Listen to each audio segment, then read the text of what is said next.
Breaking news, शहर के बीचों बीच एक भयानक हादसा हुआ है। काफी लोग घायल हुए हैं। ट्रैफिक जाम की वजह से एम्बुलेंस अभी तक नहीं पहुंच पाई है। अपनी टीम इकट्ठा करो और मदद के लिए निकलो। जी बॉस।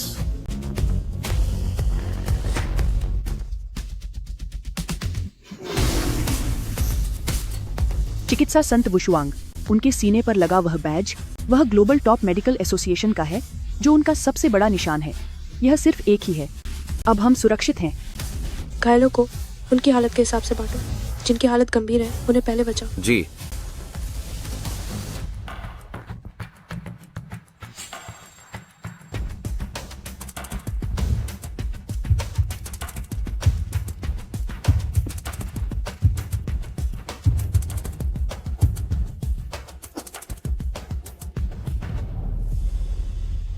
मेरे पिता की आखिरी सांसें चल रही थीं।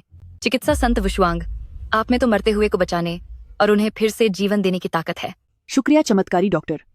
शुक्रिया चमत्कारी डॉक्टर। शुक्रिया चमत्कारी डॉक्टर। आज आपका एक जरूरी काम है, आपके मंगेतर कियान तियानसी की शादी। शाओमिंग, मेरे लिए पता लगा कि मेरे मंगेतर का क्या कार्यक्रम है। मैं उसे एक सरप्राइज देना चाहती हूँ। बॉस, मिस्टर कियान अभी डोम होटल में है।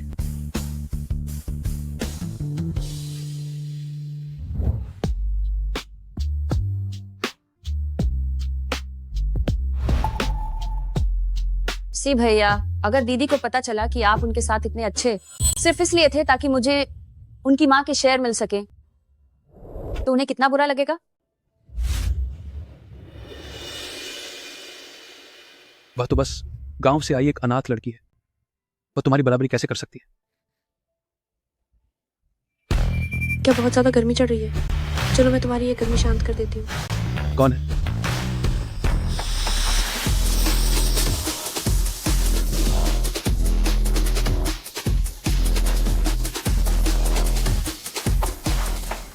कियान तियानसी, तुम याद रखना, आज के बाद हमारा एक दूसरे से कोई रिश्ता नहीं है। मैं जियांग न्यान तुम्हें छोड़ रही हूँ। जियांग न्यान, क्या तुम पागल हो गई हो? मैं तुम्हें बता रहा हूँ, जियांग परिवार का रिश्ता क्योटोबो परिवार से तय हो चुका है। अब तुम याओ याओ की जगह लोगी और उस 52 साल के यंग मास्टर बो से शादी करोगी। मैं 52 साल का? वैसे वह सिर्फ एक बूढ़ा आदमी ही नहीं है, बल्कि वह लाचार भी है और व्हील चेयर पर रहता है। बूढ़ा आदमी व्हील चेयर पर? तुम चाहते हो कि मैं जियांग याओ याओ की जगह शादी कर लूं ताकि तुम दोनों साथ मिलकर मजे कर सको? ऐसा कभी नहीं होगा। और सुनो, चाहे वो 52 साल का लाचार इंसान ही क्यों ना हो, वो तुम जैसे कचरे से तो बहुत बेहतर है।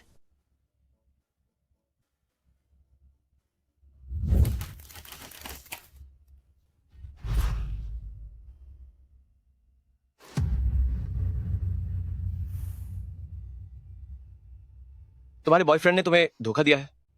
क्या मेरे साथ शादी करने में कोई दिलचस्पी है? क्या इससे तुम्हारा कोई लेना देना है? जायदाद पर सौतेले पिता और उस दूसरी औरत ने कब्जा कर लिया है।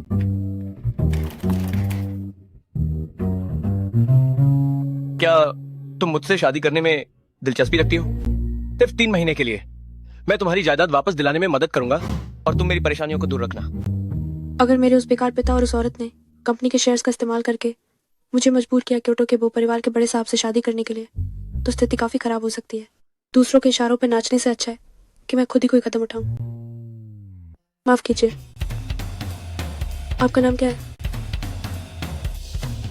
बोजुलिन। जियांग न्यान। ठीक है, अब मुस्कुराइए।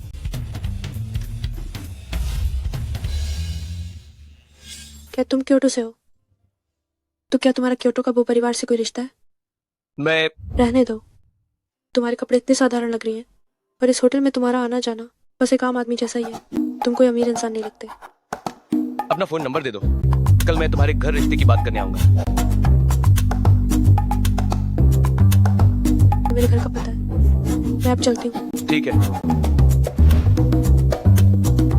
प्रेसिडेंट बो, आपका और जियांग परिवार की दूसरी बेटी का जियांग याओ याओ के साथ रिश्ता तय है, तो आप जियांग न्यान से शादी क्यों कर रहे हैं? क्या आपको बड़े साहब के गुस्से का डर नहीं है? रिश्ता तो सिर्फ जियांग और बो के परिवारों के बीच था। ये तय नहीं था कि मैं किससे शादी करूंगा। वैसे भी ये जियांग याओ याओ, इसका व्यवहार ठीक नहीं है और मुझे ये जियांग न्यान काफी दिलचस्प लग रही है। इसके साथ शादी करने में कोई बुराई नहीं है।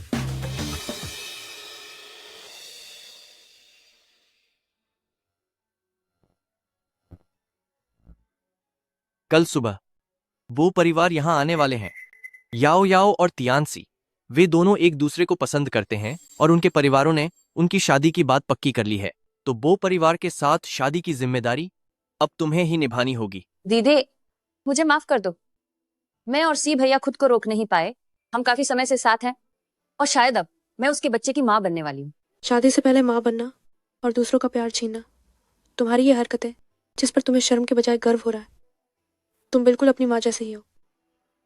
जैसी माँ वैसी ही बेटी। तुम दोनों ही बहुत बुरी हो। तुमने क्या कहा? मेरी बात सुनो। देखो, अगर तुम शादी कर लेती हो तो तुम्हारी माँ के हिस्से के शेयर्स मैं कल ही तुम्हें दे दूंगा। कल ही तुम्हें दे दूंगा। मेरी माँ के शेयर्स तो मैं खुद ही एक एक करके वापस ले लूंगी। रही बात वो परिवार की, तो तुम में से जिसे चाहे उससे उसकी शादी करा दो। क्योटो का वो परिवार आ गए हैं।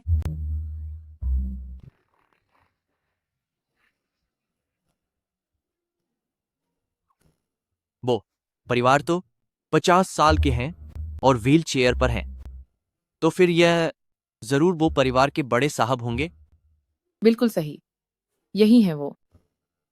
ये वो जुल्लिन तो काफी नेक निकला। अपने दादाजी को ही रिश्ते की बात करने ले आया।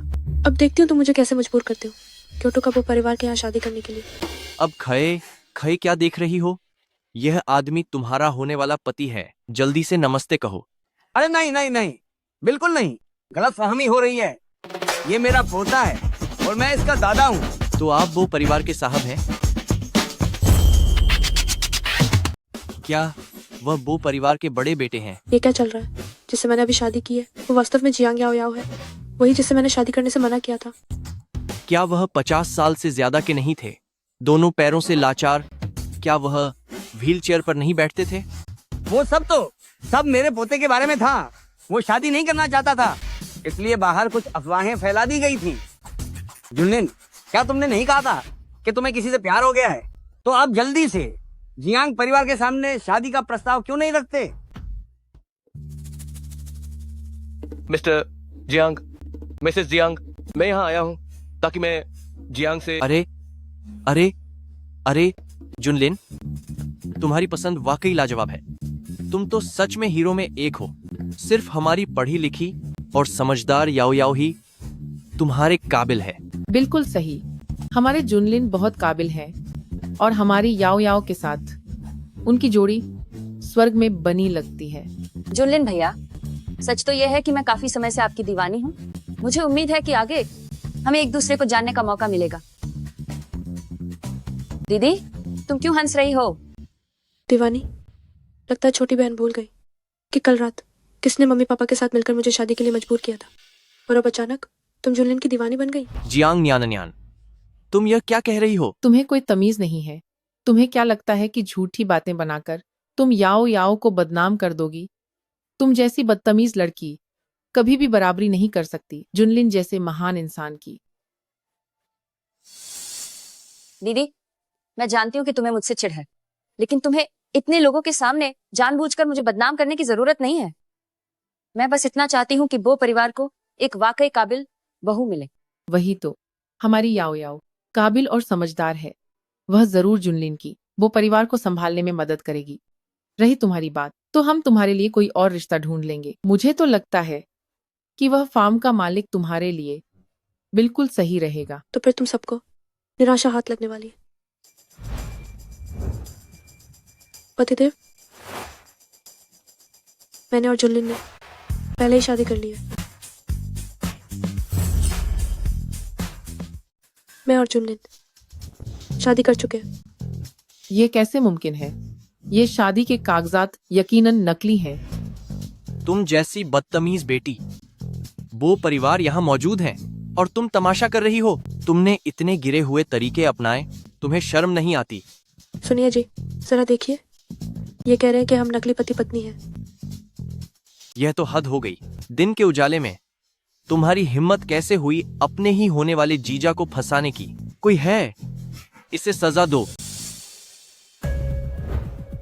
आज मैं तुम्हें सबक सिखा कर रहूंगा।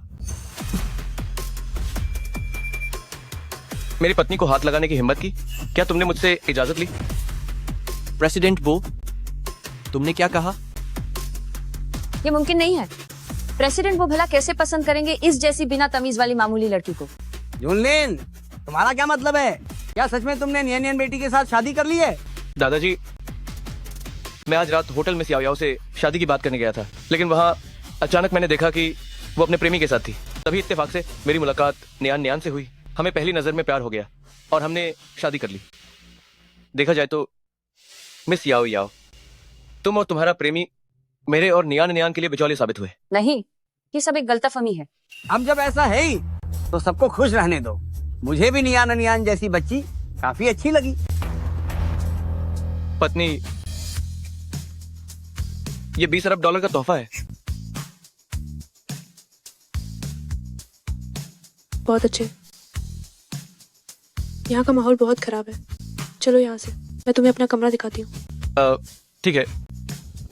अरे सुनो तुम। जियांग नियान नियान, तुम ये मत सोचना कि अपनी चालाकी से तुम वो जुनलिन को छीन लोगी। वो सिर्फ मुझसे शादी करेंगे।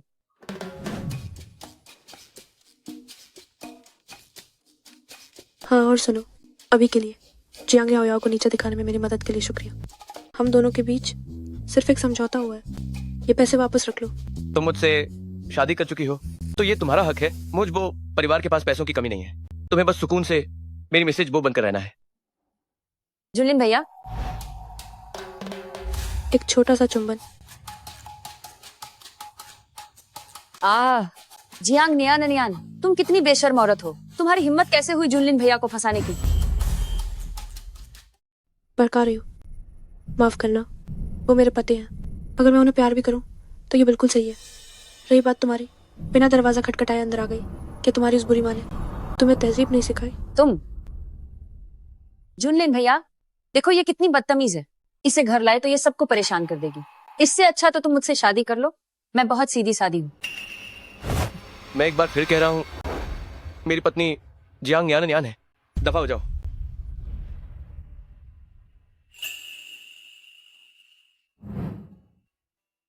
ठीक है, अब सब चले गए तो नाटक बंद करो। परसों मैं और दादाजी क्यों तो वापस जा रहे हैं। कल शाम को हम दोनों परिवार साथ में खाना खाएंगे और शादी की बातों पर चर्चा करेंगे।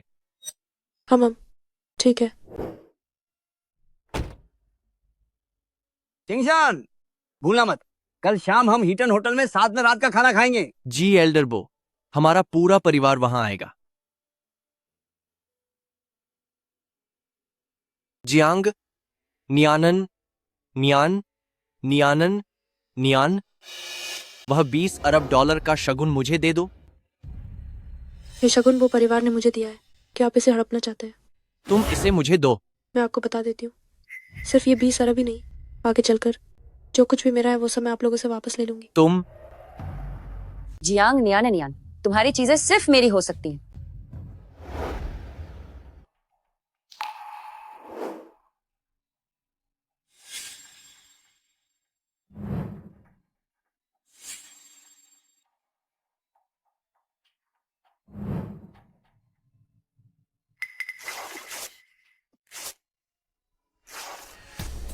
अब तुम्हारे पास पोशाक नहीं है तो देखती हूँ तुम पार्टी में कैसे जाती हो।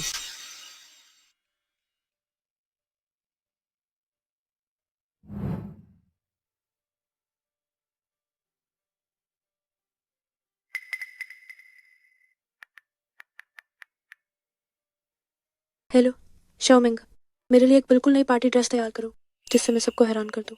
समझ गया बॉस, आधे घंटे के अंदर पहुंच जाएगी।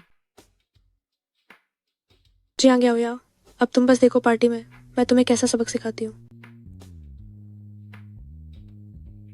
याओ याओ, तुम आज बहुत चमक रही हो। दादा वो आप तारीफ ज्यादा कर रहे हैं। आपकी शख्सियत ही सबसे अलग है। नियान नियान कहाँ है? वो मेरी पत्नी है। वो आप लोगों के साथ क्यों नहीं आई? यंग मास्टर बो, आप शायद नहीं जानते, यह लड़की न्यान न्यान बचपन से गांव में पली बढ़ी है। आज उसने अचानक कहा कि वह किसी के साथ बाहर घूमने जा रही है। शायद वह नहीं आ पाएगी। कोई बात नहीं, आज हमारी याओ याओ यहाँ है।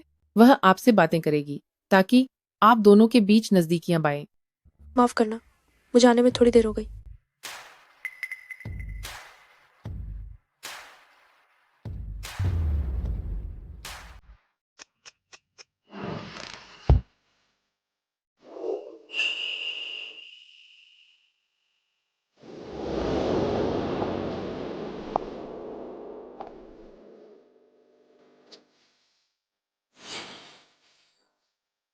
माफ कीजिए तो मुझे आने में देर हो गई। क्या ये जियांग न्यान वह बदतमीज लड़की नहीं है? यह तो बिल्कुल बदली हुई लग रही है, इतनी खूबसूरत।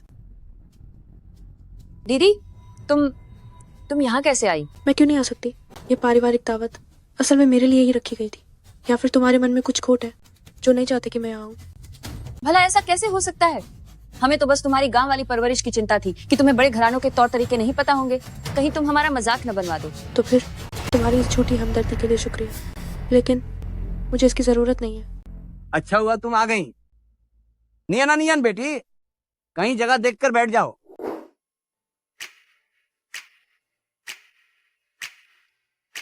मेरी पत्नी आज वाकई बहुत सुंदर लग रही है। दीदी, ये सब बहुत ही महंगी वाइन है। अफसोस की बात है कि तुम बचपन से गांव में पली बड़ी हो, तुम्हें इनकी परख नहीं होगी। शराब पीने जैसी ये चीजें बहुत कुछ अमीर घरानों के बेकार के चोंचले हैं। मेरी बो परिवार की बहू को इन सब की जरूरत नहीं है। चुनलिन, कोई बात नहीं, मैं कोशिश करती हूँ।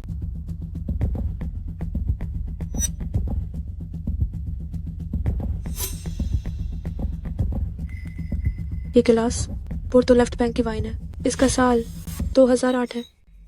इसमें मुख्य रूप से कैबिनेट सॉवरेन है, जिसमें मर्लो और कैबिनेट फ्रैंक मिलाया गया। ब्लैकबेरी के अलावा इसमें देवदार की भी हल्की खुशबू है और इसका स्वाद काफी देर तक रहता है। यह लड़की गांव में पली बढ़ी है, इसे इतना सब कैसे पता? यह तो बिल्कुल एक पेशेवर पारखी की तरह बोल रही है। चिकित्सा संत होने के नाते मैंने बहुत दुनिया देखी है। ऐसी मामूली चीजें तो मेरे बाएं हाथ का खेल है।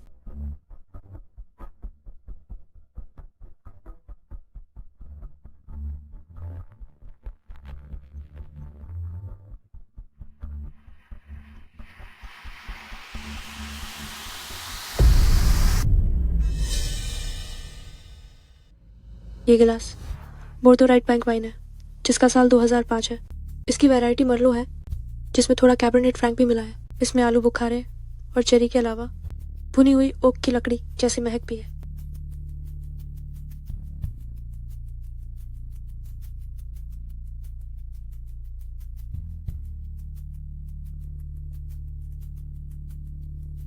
और ये गिलास 2010 की नापा कैबरनेट सॉविग्नन है। इसका स्वाद काफी गहरा है। इसकी बनावट बहुत मजबूत है, जिसमें ब्लैक करंट, तंबाकू और पुदीने की खुशबू आती है। जियांग न्यान, आखिर तुम ऐसे और कितने सरप्राइज देने वाली हो जिनके बारे में मुझे नहीं पता? मुझे याद है, मेरी बहन भी शराब की बहुत बड़ी पारखी है। क्यों ना ऐसा करें, ये शराब तुम चखो।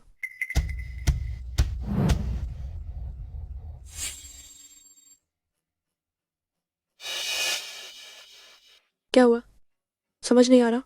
ऐसा कैसे हो सकता है? मैं बस इसे थोड़ी देर और चखना चाहती हूँ ताकि बारीकी से समझ सकूं। रहने दो, बेहतर होगा कि मैं ही तुम्हारी जगह बता दूं।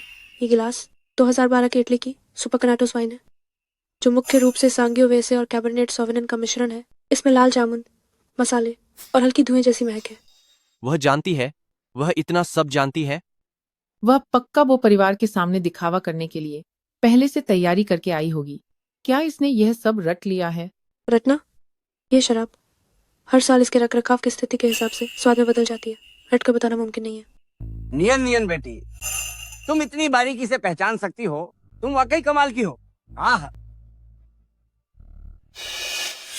बुजुर्ग दादाजी, एम्बुलेंस बुलाओ। यंग मास्टर बो, पहले घबराइए मत। हमारी याओ याओ शाही राजधानी की जानी मानी मेडिकल टॉपर है। अगर वह बड़े साहब का इलाज करे तो वह एम्बुलेंस से भी ज्यादा असरदार होगी। याओ याओ, यह भगवान की तरफ से तुम्हारे लिए सबसे अच्छा मौका है, जल्दी जाओ। ठीक है यंग मास्टर बो, जरा मुझे देखने दीजिए।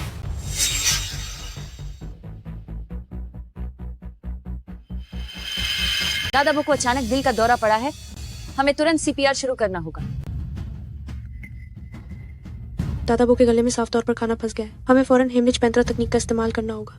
अगर जबरदस्ती सीपीआर किया गया तो ये उनके लिए बहुत खतरनाक साबित होगा। तुम क्या जानती हो, मरीजों का इलाज करने में मैं सबसे बड़ी प्रोफेशनल हूँ। पापा, इसे रोकिए। अगर और देर हुई तो दादाबू को बचाना मुमकिन नहीं होगा। तुम हटो। दादाबू को अभी साफ तौर पर सांस लेने में दिक्कत हो रही है। अभी उस बाहरी चीज को तुरंत बाहर निकालना होगा। जियांग न्यान, मुझे लगता है तुम मेरी कामयाबी को देखकर जल रही हो। इसीलिए जानबूझकर वो परिवार के सामने खुद को अच्छा दिखाने और मुझे नीचा दिखाने की कोशिश कर रही हूँ। लेकिन मैं चिकित्सा जगत की माहिर चिकित्सक वुशुआंग के सबसे बड़े शिष्य की शिष्या हूँ। मेरा फैसला कभी गलत नहीं हो सकता। वुशुआंग तो मेरा वो नाम है जो मैंने दुनिया में अपनी पहचान छुपाने के लिए रखा है, पर मैंने कभी कोई शिष्य नहीं बनाया। पीछे हटो, वहां मत जाओ। याओ याओ के सामने तुम्हारी कोई औकात नहीं है। हाँ, तुम तो कभी स्कूल भी नहीं गई हो। मेरे ख्याल से यहाँ और गड़बड़ मत फैलाओ। तुम क्या चीज हो? इलाज करना और लोगों को बचाना डॉक्टरों का काम है और तुम कोई डॉक्टर नहीं हो। हालात बहुत गंभीर हैं। मुझे न्यान न्यान पर यकीन है। क्या तुम्हें भरोसा है कि तुम कर पाओगी? अगर ये लोग मुझे न रोके तो मैं कोशिश कर सकती हूँ। एक इंसान जिसे चिकित्सा की समझ तक नहीं है, वह भी यहाँ दिखावा करने पर अड़ी है। अगर यह किसी की जान बचा पाई तो मैं लियू यूहे अपना नाम उल्टा लिख दूंगी। अगर इसने बड़े महाराज को ठीक कर दिया तो मैं इसके आगे 3 बार सिर झुकाऊंगा। सब चुप हो जाओ। अगर अब किसी ने एक शब्द भी बोला तो अंजाम बुरा होगा।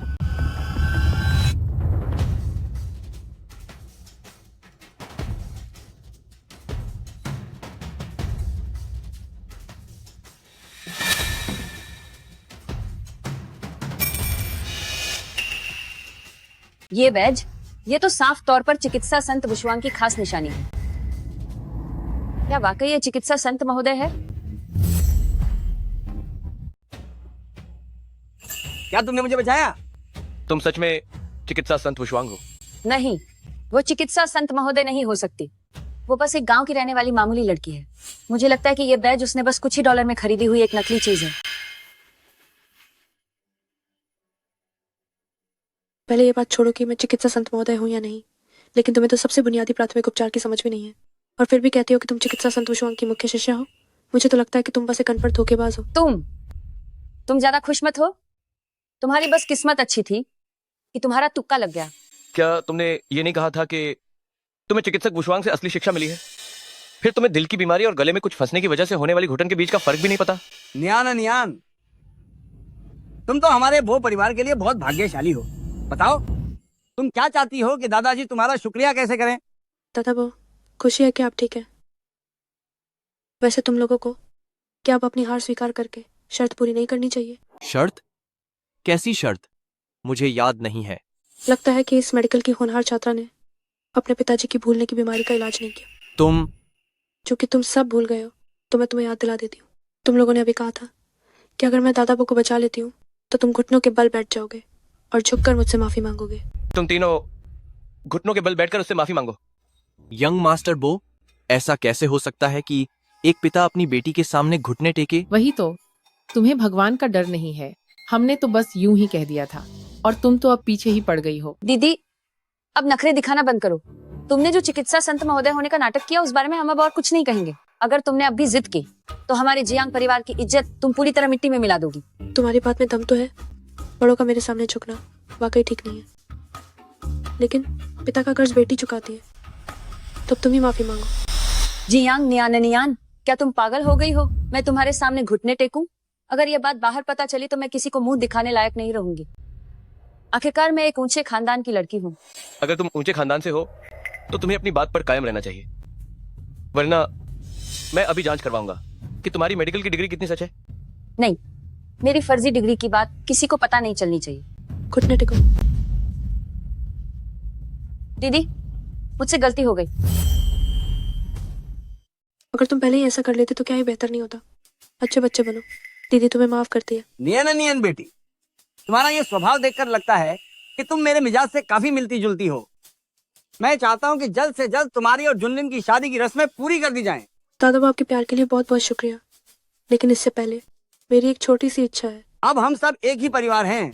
जो भी बात हो बेझिझक कहो। जब तक तुम्हारे दादाजी इसे कर सकते हैं मैं इसे जरूर पूरा करूंगा। मैं चाहती हूँ कि मेरी माँ के दिए हुए उस विला से मेरी विदाई हो, इसलिए उन तीनों को वहां से बाहर निकलना होगा। मुझे पता है कि यह विला तुम्हारी माँ तुम्हारे लिए छोड़ गई थी, लेकिन तुम्हारी माँ के चले जाने के बाद हम तीनों इसी विला में रह रहे हैं। हमारे लिए घर बदलना बहुत मुश्किल होगा। हाँ, तुम एक अकेली लड़की हो। इतने बड़े विला में रहना सुरक्षित नहीं है। अगर हम साथ रहेंगे तो तुम्हारा बेहतर ख्याल रख पाएंगे। ख्याल रखना? तुम्हारे ख्याल रखने का मतलब क्या मेरी माँ के चले जाने के बाद मुझे गांव में छोड़ आना था? क्या तुम बस परजीवी बनकर मेरा फायदा उठाना चाहते हो? क्योंकि यह मेरी पत्नी की इच्छा है तो सब कुछ उनकी मर्जी के मुताबिक ही होगा। लेकिन चिंगशान, ये बात अब तय हो चुकी है। ठीक है, हम जल्द ही चले जाएंगे। इसके अलावा मैं चाहती हूँ कि तुम जल्द से जल्द युहुआ ग्रुप के 70% शेयर मेरे नाम कर दो। यही मेरी माँ की आखिरी इच्छा थी। क्या मंजूर नहीं है? बिल्कुल मंजूर है, लेकिन ये कागजी कार्रवाई पूरी होने में थोड़ा समय लगेगा, पर मैं इसे जल्दी करवा दूंगा। खाके गैनी कहते हैं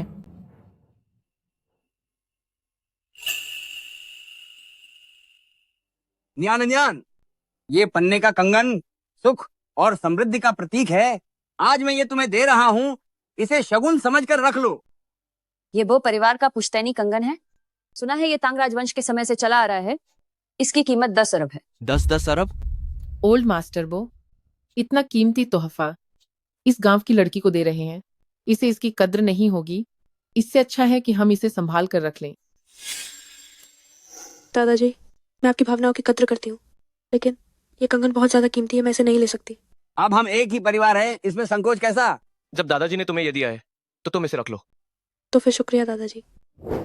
ये कंगन वाकई बहुत खूबसूरत है। ये कंगन सिर्फ वो परिवार की बहू ही पहन सकती है।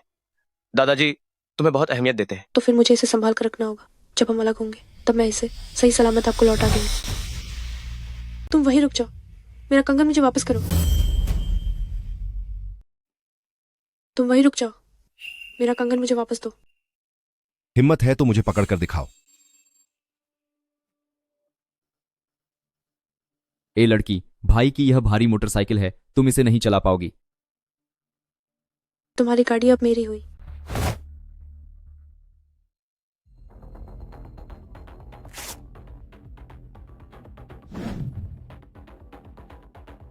तुम गाड़ी पर बैठो।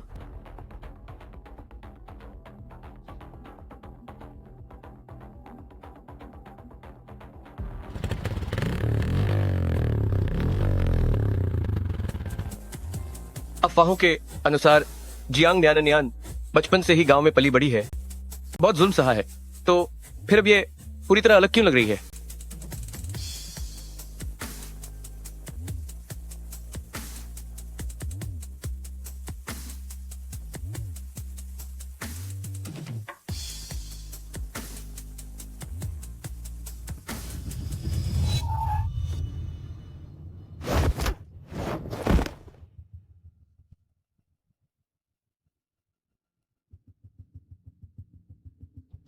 शुक्र है कि ये टूटा नहीं। दफा हो जाओ। क्या तुम्हें पता है कि अभी कितना खतरा था? जूते पहन लो।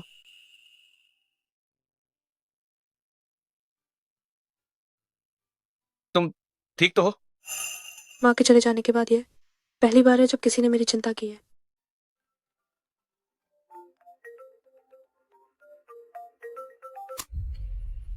घटिया आदमी, जो कहना है जल्दी कहो। न्यान, मुझसे गलती हो गई। सच तो यह है कि मैं सिर्फ तुमसे प्यार करता हूं। न्यान, मैं अभी तुम्हारे घर के दरवाजे पर हूं। तुम कहाँ हो? मैं सामने से मिलकर तुमसे माफी मांगना चाहता हूं। क्या ध्यान से, अगर तुम्हारे पास करने के लिए कुछ नहीं है तो जाकर कहीं अपना दिमाग ठीक करो। मेरी शादी हो चुकी है, अब मुझे परेशान मत करो। न्यान, गुस्से में ऐसी बातें मत करो। अरे और वैसे भी तुम्हारी उस मामूली गांव वाली पृष्ठभूमि के साथ तुम्हें कौन पसंद करेगा? बेवजह की जिद छोड़ो, जल्दी से मेरे साथ सुलह करने के लिए मान जाओ। कचरे को वहीं जाना चाहिए जहां कचरे की जगह होती है। मैं तुम्हें घर छोड़ देता हूं। जरूरत नहीं है, मैं खुद चली जाऊंगी। ठीक है, बाय बाय। न्यान, तुम जरा होश में आओ। तुम्हें अभी उस धोखेबाज आदमी ने धोखा दिया है। दोबारा किसी मर्द के जाल में मत फंसना। जियांग न्यान, मुझ पर फोन काटने की हिम्मत कैसे हुई? बहुत दर्द हो रहा है। याओ।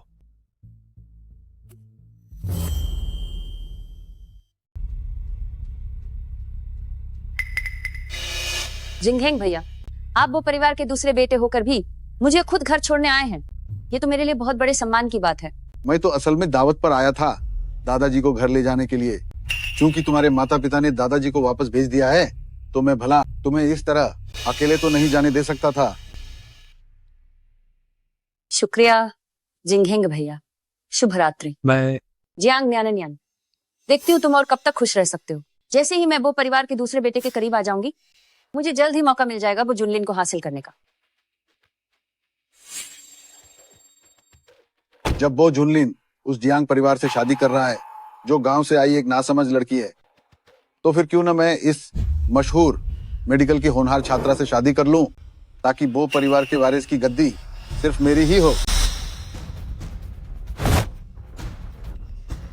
जियांग याओ याओ, कल तक तो तुम मेरे साथ थी और आज तुम पीठ पीछे मुझे धोखा दे रही हो।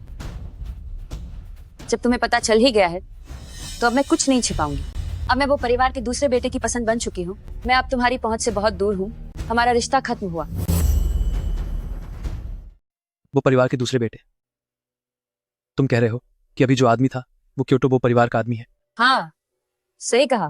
वैसे तुम्हारी भरपाई करने के लिए मैं तुम्हारे साथ एक सौदा कर सकती हूँ। बस तुम वो परिवार में मेरी शादी कराने में मदद करो तो मैं तुम्हें फायदा पहुंचा सकती हूँ। बेबी, बताइए आगे क्या करना है?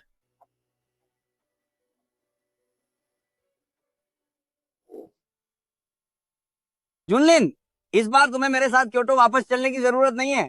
तुम यहीं हाइचिंग में रहो और नियाना नियान के साथ अपने रिश्ते को बेहतर बनाओ। जी दादाजी। नियाना नियान, मैं पहले वापस जाकर तुम दोनों की शादी की तैयारियां करता हूँ। जब सब लगभग तय हो जाएगा तब तुम जुनलिन के साथ वापस आ जाना।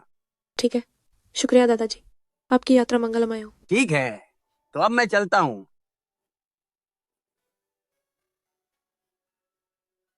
चलो, मैं तुम्हें एक जगह ले चलता हूँ। ये मेरी माँ की आखिरी निशानी है। माफ करना, मुझे कुछ जरूरी काम है, इसलिए मैं तुमसे नहीं मिल पाऊंगी। क्या वह आएगी? बाकी चीजों का तो पता नहीं, पर ये उसकी माँ की निशानी है, वो जरूर आएगी। प्रेसिडेंट पो, ये इस इंडस्ट्री के सबसे बड़े बिजनेस वकील हैं। इन्होंने आज तक एक भी केस नहीं हारा है। अब से मैडम के शेयरों के समझौते का मामला यही संभालेंगे। प्रेसिडेंट बो, ये रहे वो शेयर ट्रांसफर के कागजात। कृपया इन्हें एक बार देख लीजिए।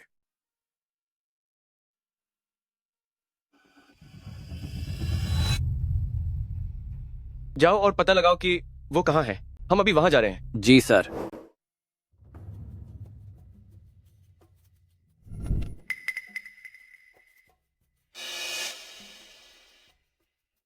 मेरी माँ का लॉकेट कहाँ है? नियाना नियान, मैं तुमसे बहुत प्यार करता हूँ। माना कि मैंने तुम्हें चोट पहुंचाई है, लेकिन मेरे दिल में तुम सबसे ज्यादा जरूरी हो।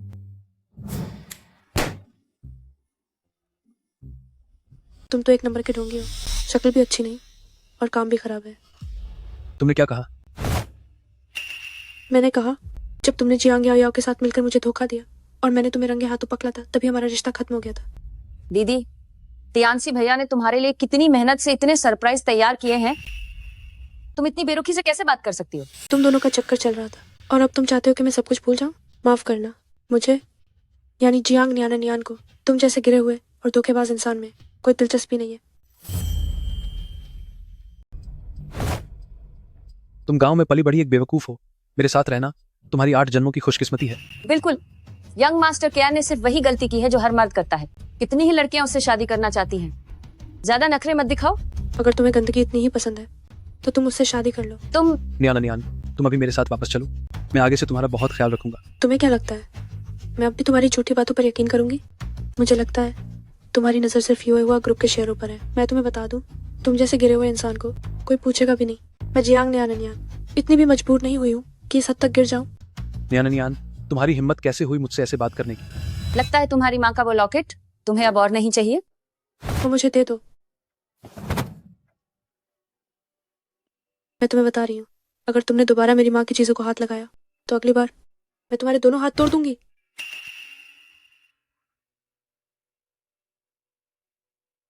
मुझे इतनी कमजोरी क्यों महसूस हो रही है? बेकार की कोशिश मत करो। इस लॉकेट पर मैंने सॉफ्टनिंग पाउडर लगा दिया है, इससे बचना नामुमकिन है। तियानसी भैया, मैंने तुम्हारे और दीदी के लिए कमरा बुक कर लिया है। जब एक बार तुम दोनों का मेल हो जाएगा तो ये तुम्हारी हर बात मानने लगेगी।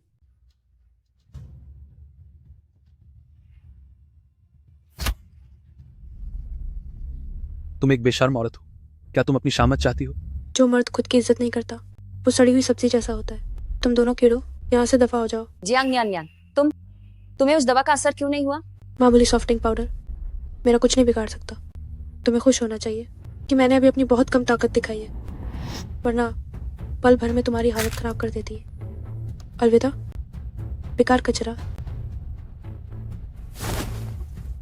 मुझे परवाह नहीं कि तुम पर दवा का असर हुआ है या नहीं, तुम्हें मेरे साथ चलना ही होगा। किसकी हिम्मत हुई मेरी औरत को हाथ लगाने की? मेरी औरत को हाथ लगाने की हिम्मत किसने की?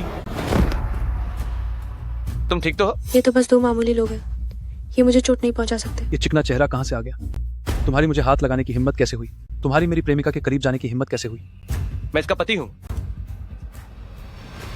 जियांग नियान नियान, तुम कितनी बेशर्म औरत हो। तुमने मुझे धोखा दिया है। जल्दी मेरे पास आओ। उसे छूने की हिम्मत मत करना।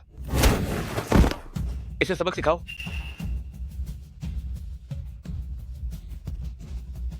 क्या तुम्हें पता भी है कि मैं कौन हूं? मुझसे उलझने की हिम्मत। मैं कियान खानदान के बड़े बेटे हूं। तुम मुझे सजा दोगे? कियान खानदान तुम्हें छोड़ेगा नहीं। सिर्फ एक मामूली सा कियान खानदान, जहां तक मैं जानता हूं पूरे कियान खानदान की कुल कीमत 70 अरब डॉलर से ज्यादा नहीं है। हमारे कियान खानदान के बड़े बेटे, तुम एक शाखा संभालते हो, 1 साल का मुनाफा 50 करोड़ डॉलर भी नहीं होगा। हाँ, मैं साल में लगभग 50 करोड़ डॉलर कमाता हूँ। तुम जैसे चिकने चेहरे वाले ने अपनी पूरी जिंदगी में इतने पैसे नहीं देखे होंगे।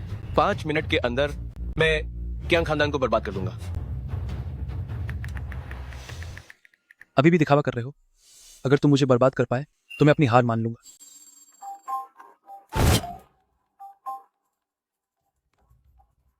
हेलो। बदतमीज लड़के, तुमने ऐसा क्या किया कि तुमने क्योटोबो खानदान के बड़े बेटे को नाराज कर दिया? तुम्हारी वजह से हमारा पूरा परिवार बर्बाद हो गया है। क्या हमारा परिवार बर्बाद हो गया?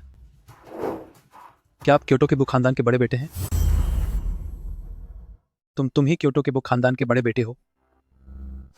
प्रेसिडेंट बो, मुझसे बड़ी भूल हो गई कि मैंने ताइशान को नहीं पहचाना। कृपया मुझे माफ कर दीजिए। आप बड़े दिल वाले हैं, मेरी गलती को भूल जाइए। मुझसे गलती हो गई। मुझसे माफी मांगने का कोई फायदा नहीं है। नियान, मुझसे गलती हो गई। ये सब इसकी वजह से। किसी ने मुझे ऐसा करने के लिए उकसाया था। जिसने गलती की है उसे पकड़िए। आप इससे बात कीजिए। जुनलिन भैया, आप उसकी बातों पर यकीन मत कीजिए। मैं यहाँ दरअसल इन धोखेबाजों को गलत काम करने से रोकने आई थी। तुम ये कह रही हो कि मेरी पत्नी किसी और के साथ मिलकर मुझे धोखा दे रही है? हाँ जुनलिन भैया, आपको मेरा शुक्रिया अदा करने की जरूरत नहीं है। इन बेशर्म लोगों को सबक सिखाने का काम अब आप ही संभाल लीजिए। मैं अब चलती हूँ। रुक जाओ। इस जगह को चारों तरफ से घेर लो। कोई भी यहां से बाहर नहीं जाएगा। जुनलिन भैया, आप ये क्या कर रहे हैं? यह जियांग ग्रुप के 70% शेयरों के हस्तांतरण का समझौता है। जल्दी से दस्तखत करो। मैंने सोचा नहीं था कि उन्होंने चुपचाप मेरे लिए इतना सब कुछ किया है। जुनलिन भैया, सिर्फ जियांग नियान की मदद करने के लिए और शेयर वापस दिलाने के लिए मेरे साथ इतनी बदतमीजी कर रहे हैं। जल्दी दस्तखत करो, वरना तुम और ये कियान तियानसी सजा भुगतने के लिए तैयार रहो। जुनलिन भैया, ऐसा नहीं है कि मैं दस्तखत नहीं करना चाहती, बस यहाँ कोई वकील मौजूद नहीं है और ये समझौता कानूनी तौर पर मान्य नहीं होगा। किस्मत अच्छी है, मैं अपने साथ वकील लेकर आया हूँ। नमस्ते, मैं इस क्षेत्र का सबसे बड़ा वकील हूं। मैंने आज तक एक भी केस नहीं हारा है। मिसेज बो के शेयरों के ट्रांसफर का समझौता मेरी जिम्मेदारी है। कृपया शुरू करें। जुनलिन भैया, शेयरों का ट्रांसफर इतनी बड़ी बात है, अच्छा होगा कि माता पिता यहाँ मौजूद हों। बेहतर होगा कि हम किसी और दिन दस्तखत करें। जियांग याओ, तुम्हारी मदद करने के लिए मैंने अपना सब कुछ दांव पर लगा दिया है। तुम्हारी जियांग परिवार कंपनी को 70% शेयरों का नुकसान हुआ है तो क्या हुआ? जल्दी से दस्तखत करो। अगर खुद को बर्बाद करना है तो करो, पर मुझे मुसीबत में मत डालो।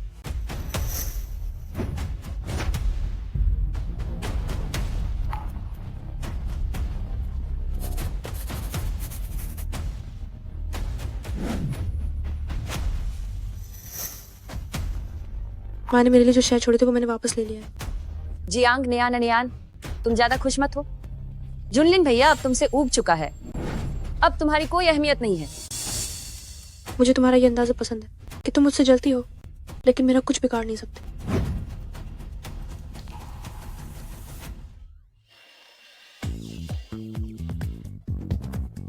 आह, कितनी घटिया हो तुम।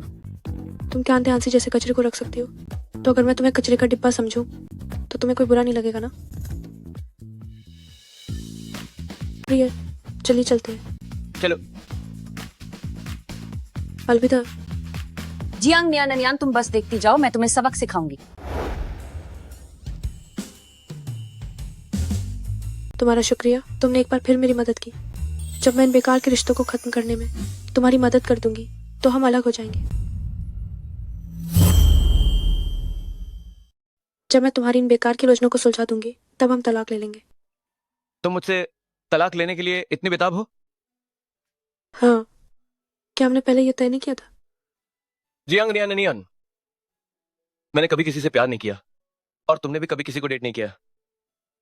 क्यों ना हम एक दूसरे को समझने की कोशिश करें? तुम्हारा क्या मतलब है? मैं बस इतना कहना चाहता हूं, हम एक दूसरे को 3 महीने का समय देते हैं। अगर सब ठीक रहा तो तलाक लेने की कोई जरूरत नहीं होगी। क्या मुझे एक मौका मिल सकता है?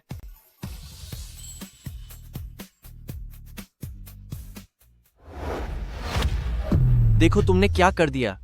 अब हम न सिर्फ इस बंगले से बाहर निकाल दिए गए हैं, बल्कि युए हुआ के 70% शेयर भी उस बदतमीज लड़की ने हथिया लिए हैं। पापा, जियांग नियान ने यंग मास्टर बो को भड़काया है और उसका साथ दिया। अगर मैं दस्तखत नहीं करती तो वे मुझे खत्म कर देते। आप हमारी बेटी को क्यों डांट रहे हैं? आप कोई रास्ता क्यों नहीं निकालते? मैं इस टूटे फूटे घर में पूरी जिंदगी नहीं रहना चाहती। सुनो, जब तुम्हें जुनलिन का प्यार नहीं मिल सकता तो कोई और तरीका ढूंढो जिंगहेंग का सहारा लेने का। 2 दिनों में एक चैरिटी प्रोग्राम होने वाला है, तुम उसे अपने साथ वहां ले जाओ।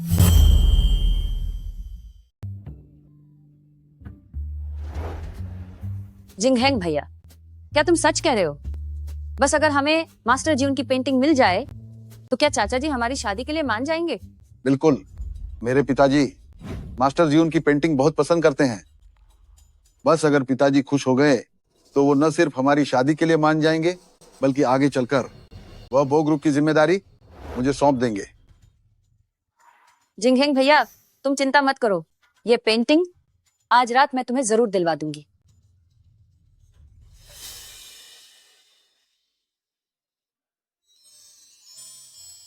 नियान, हमारी शादी बहुत जल्द होने वाली है।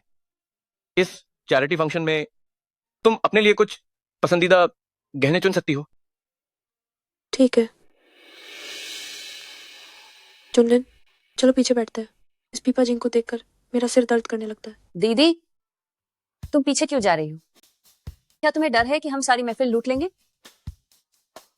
मैंने जिंगहेंग भैया से सुना है कि तुम्हारे पति की कोई इज्जत नहीं है। कहीं ऐसा तो नहीं कि उनके पास पैसे ही खत्म हो गए? हम इसे सादगी कहते हैं, उन लोगों की तरह नहीं जो आगे बैठने के लिए मरते हैं और इतना सज धज कर आए हैं जैसे कोई पीपा जिंग हो। मुझे तुम जैसे लोगों से बात ही नहीं करनी। जिंगहेंग भैया ने मुझे शादी के लिए प्रपोज कर दिया है। एक नाजायज बेटा और एक नाजायज बेटी, तुम दोनों एक दूसरे के लिए ही बने हो। एक नाजायज बेटे के लिए नाजायज बेटी ही ठीक है। वाकई तुम दोनों एक दूसरे के लिए ही बने हो। जियांग नियान, तुम अपनी हद पार मत करो। तुम्हारे पास तो बुनियादी तमीज तक नहीं है। पिताजी कल देश वापस आ रहे हैं, वह तुम्हें कभी इजाजत नहीं देंगे कि तुम किसी गांव की लड़की से शादी करो। वो मेरी पत्नी है, तुम्हें उन्हें भाभी कहना चाहिए। क्या तुम्हें बोलना नहीं आता? क्या चाहते हो कि मैं तुम्हें सबक सिखाऊं? तुम्हारी जनरल मैनेजर की कुर्सी खतरे में है। भाभी, और तुम भी। आप सभी मेहमानों, ये चैरिटी नीलामी की शाम अब शुरू होने वाली है। जियांग नियान, तुम भी ज्यादा खुश मत हो। तुम जैसी गवान लड़की को देर सबेर जुनलिन भैया छोड़ ही देगा। चलो तो फिर यहीं बैठते हैं।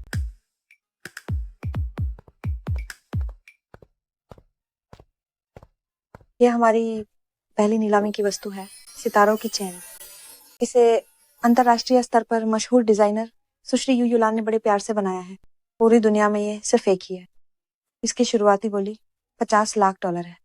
मास्टर यू का डिजाइन वाकई संग्रह करने के लायक है। हर हीरे को तराशने का अंदाज बिल्कुल सटीक है, जो इसकी खूबसूरती को पूरी तरह से निखारता है। मैं $60 लाख देता हूँ। यह हार वाकई बहुत चमकदार है, इसका कोई मुकाबला नहीं है। $70 लाख यह मेरा हुआ। लगता है गुरुजी को फिर से पैसों की जरूरत है, तभी वो अपने खुद के डिजाइन किए हुए काम बेच रहे हैं। नियान नियान, क्या तुम्हें ये पसंद है? हाँ, गुरुजी से मिले बहुत समय हो गया, सोच रही हूँ इसे उनकी याद के तौर पर ले लूं। मैं $2 करोड़ देता हूँ। वाह, $2 करोड़। वाकई क्योटो के बो परिवार के बड़े साहब का क्या कहना, सच में बहुत रुतबा है उनका। यंग मास्टर बो के साथ वह कौन है? पहले कभी नहीं देखा उसे। वह यंग मास्टर बो के साथ ही बैठी है। इस लड़की की पहचान शायद बहुत खास है। लगता है किसी बड़े खानदान की बेटी है। कैसी खानदानी लड़की? ये तो बस गांव से आई एक मामूली लड़की है। कैसी अमीर लड़की? वो तो बस गांव से आई एक मामूली लड़की है। उसे गहने देना भैंस के आगे बीन बजाने जैसा है। अरे भाभी, सुना है कि तुम गांव में पली बड़ी हो। यकीनन तुम आमतौर पर सड़क किनारे मिलने वाली पुरानी चीजें ही पहनती होगी। गांव में पली बड़ी हो तो क्या हुआ? तुम शहर में पली बड़े हो तो क्या तुम बहुत बड़े आदमी बन गए? क्या तुम खुद को बहुत खास समझते हो? तुम कितनी बदतमीज हो। तुम बिल्कुल भी इस लायक नहीं हो कि मेरे बो परिवार घर में कदम रखो। वो लायक है या नहीं, ये सवाल करने वाले तुम कोई नहीं होते। तब सुन लो, जियांग न्यान मेरी पत्नी है। आगे से अगर किसी ने उसके बारे में बुरा कहा तो वो सीधे मुझसे वो ग्रुप दुश्मनी मोल लेगा। जिंगहेंग भैया, मुझे ये हार बहुत पसंद है, इसे खरीदकर मुझे दे दो। $25 मिलियन, $50 मिलियन, $55 मिलियन, $100 मिलियन। क्या सिर्फ एक हार के लिए प्रेसिडेंट बो ने $100 मिलियन की बोली लगा दी? माना कि मास्टर यू की बनाई चीजें बहुत कीमती होती हैं, लेकिन आज तक कभी इतनी बड़ी बोली नहीं लगी। लगता है प्रेसिडेंट बो अपनी पत्नी पर बहुत ज्यादा प्यार लुटा रहे हैं। क्या हुआ? अब शोर मचाना बंद कर दिया? मेरे पति बहुत रईस हैं। दूसरे युवा मास्टर बो, क्या तुम डरपोक बन गए हो? क्या तुम्हारी हिम्मत खत्म हो गई? जिंगहेंग भैया, इसने तुम्हें डरपोक कहा है? ये एक मर्द के सम्मान का अपमान है। जल्दी और बड़ी बोली लगाओ और इसे सबक सिखाओ। हमारा मकसद मास्टर जीवन की पेंटिंग को खरीदना है। ये तो बस एक हार है, उन्हें ले लेने दो। लेकिन जिंगहेंग भैया, तुम तो अंकल बो के सबसे लाडले बेटे हो। क्या तुम इस हार के लिए भी उस उपेक्षित बड़े बेटे से नहीं जीत सकते? बाहर लोग तुम्हारा मजाक उड़ाएंगे। तो मैं क्या कर सकता हूँ? भले ही पिताजी मुझे पसंद करते हैं, लेकिन वो जुनलिन के पीछे दादाजी का हाथ है। वह ग्रुप के सीईओ हैं और मैं सिर्फ एक मैनेजर। मेरे पास उनसे मुकाबला करने के लिए इतने पैसे कहाँ हैं? क्या तुम? $100 मिलियन, पहली बार। $100 मिलियन, दूसरी बार। बिक गया। बधाई हो यंग मास्टर बो, आपने ये हार जीत लिया है। जियांग न्यान, मैं इसका हिसाब बाद में चुकता करूंगी। देवियों और सज्जनों, अगली नीलामी की वस्तु मास्टर जीवन की अनमोल पेंटिंग शरतकालीन पहाड़ों की धुंधली वर्षा है। शुरुआती बोली $50 मिलियन है। क्या मास्टर जियोन, वह तो दुनिया की सबसे बेहतरीन पेंटर है। सुना है कि उनकी कृतियां दुनिया भर के शक्तिशाली लोगों के पास सुरक्षित हैं। हमें इस नीलामी में हिस्सा लेने का मौका मिला, यह हमारे लिए बहुत बड़ी बात है। मास्टर जीवन, क्या ये मेरी ही दूसरी पहचान नहीं है? लगता है गुरुजी को इस बार पैसों की सख्त जरूरत है। ओह दीदी, कहीं तुम्हारी नजर फिर से इस पेंटिंग पर तो नहीं? मैं तो कहती हूँ अपनी औकात में रहो, इतनी कीमती चीज को बर्बाद मत करो। छोड़ो भी, उसे क्या समझ आएगा? उसे इसके बारे में कुछ नहीं पता। उसे शायद लगता होगा कि ये किसी सड़क किनारे की दुकान से ली हुई कोई मामूली पेंटिंग है। अगर वो इसे घर ले भी गई तो भी इससे उसकी कोई शान नहीं बढ़ेगी। जुनलिन, तुम्हें यह पेंटिंग कैसी लगी? ये पेंटिंग वाकई लाजवाब है, लेकिन अगर इसके ऊपर कुछ पक्षी और बना दिए जाते तो शायद इसका एहसास और भी मुकम्मल होता। हैरानी है कि तुमने ये बात समझ ली। जब मैं ये पेंटिंग बना रही थी तो मुझे वाकई बहुत जल्दी थी, इसलिए इसे जल्दबाजी में पूरा करना पड़ा। मैंने नहीं सोचा था कि आप इसे पहचान लेंगे। जब मैं ये पेंटिंग बना रही थी तो मुझे सच में शौचालय जाने की जल्दी थी, इसलिए मैंने इसे थोड़ा जल्दबाजी में बनाया था। अब वाकई मुझे समझने वाले इंसान है।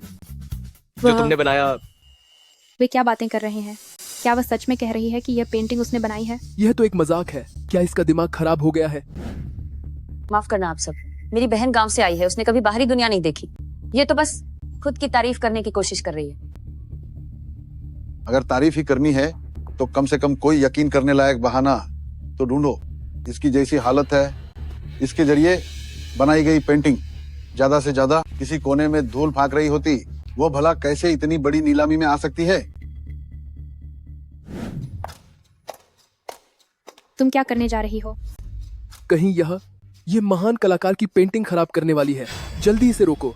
जियांग न्यान, क्या तुम पागल हो गई हो? तुमने अपनी मर्जी से मास्टर जीउन की पेंटिंग खराब कर दी। क्या तुम्हें पता भी है मास्टर जीउन की पेंटिंग की कीमत बहुत ज्यादा है, तुम कभी इसकी कीमत नहीं चुका पाओगी। कोई है? इस गांव वाली को पकड़ लो। हाँ, इसे पुलिस के हवाले कर दो। महान कलाकार की पेंटिंग खराब करने की हिम्मत कैसे हुई? इसे सख्त सजा मिलनी चाहिए। ये सुधार, ये लय और बहाव, ये बेहतरीन तकनीक, क्या आप ही मास्टर जीवन हैं? ये सुधार, इसकी चमक और बहाव बहुत सहज है, तकनीक बहुत ही शानदार है। आप तो असल में मास्टर जीवन है। क्या वह सच में मास्टर जीवन है? हे भगवान, ये हाथ की सफाई बिल्कुल मास्टर जीवन के काम जैसी ही है। क्या यह मुमकिन है कि उसे मास्टर जीवन ने सिखाया हो? एक मामूली गांव की औरत का मास्टर जीवन से क्या लेना देना? उसने तो बस इत्तेफाक से कुछ लकीरें खींच दी हैं। आप लोग उसकी बातों में मत आइए। एक गांव की मामूली लड़की की इतनी हिम्मत कि उसने मास्टर जीवन की पेंटिंग खराब कर दी। अब इसे ही ये पेंटिंग खरीदनी होगी। सिर्फ एक पेंटिंग ही तो है, मैं इसे $50 मिलियन में खरीदता हूँ। प्रेसिडेंट वो वाकई बहुत अमीर है। एक औरत को खुश करने के लिए उसने एक बेकार चीज खरीद ली। जुनलिन भैया, तुमने इस औरत के लिए इतने सारे पैसे खर्च कर दिए। मैं अपने खुद के पैसे खर्च कर रहा हूँ अपनी पत्नी को खुश करने के लिए। इससे तुम्हें क्या मतलब है? मेरे पति के पैसे मेरे ही तो है, किसी और की तरह नहीं जो सिर्फ चल सकती है। बड़े भैया, भले ही हम 2 परिवार अमीर हैं, लेकिन तुम्हें इतने पैसे बर्बाद नहीं करनी चाहिए। मैं बहुत जुनलिन कैसे काम करता हूँ ये बताने की तुम्हारी जैसे बाहर वाले की कोई जरूरत नहीं है। जब तक मेरी पत्नी खुश है, पैसे की मेरे पास कोई कमी नहीं है। बधाई हो प्रेसिडेंट को, अब ये पेंटिंग आपकी हुई।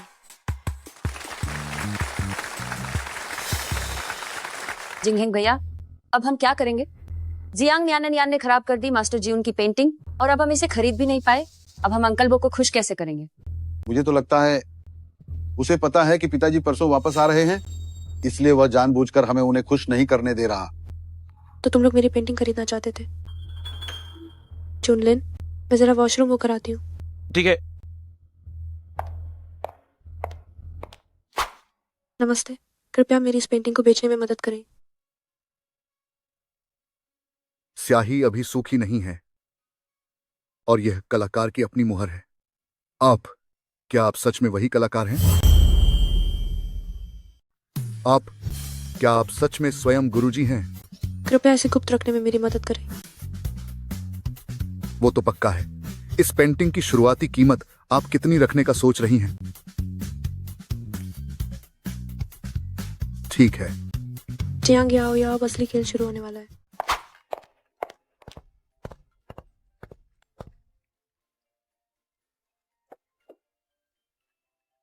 सभी मेहमानों, अब एक बहुत बड़ी खबर है जो आप सबको बतानी है। यहाँ मास्टर जीवन की एक और असली कृति की नीलामी होने वाली है। क्या सच में दूसरी भी है? गुरुजी की एक पेंटिंग मिलना भी मुश्किल है और अब यहाँ दो हैं।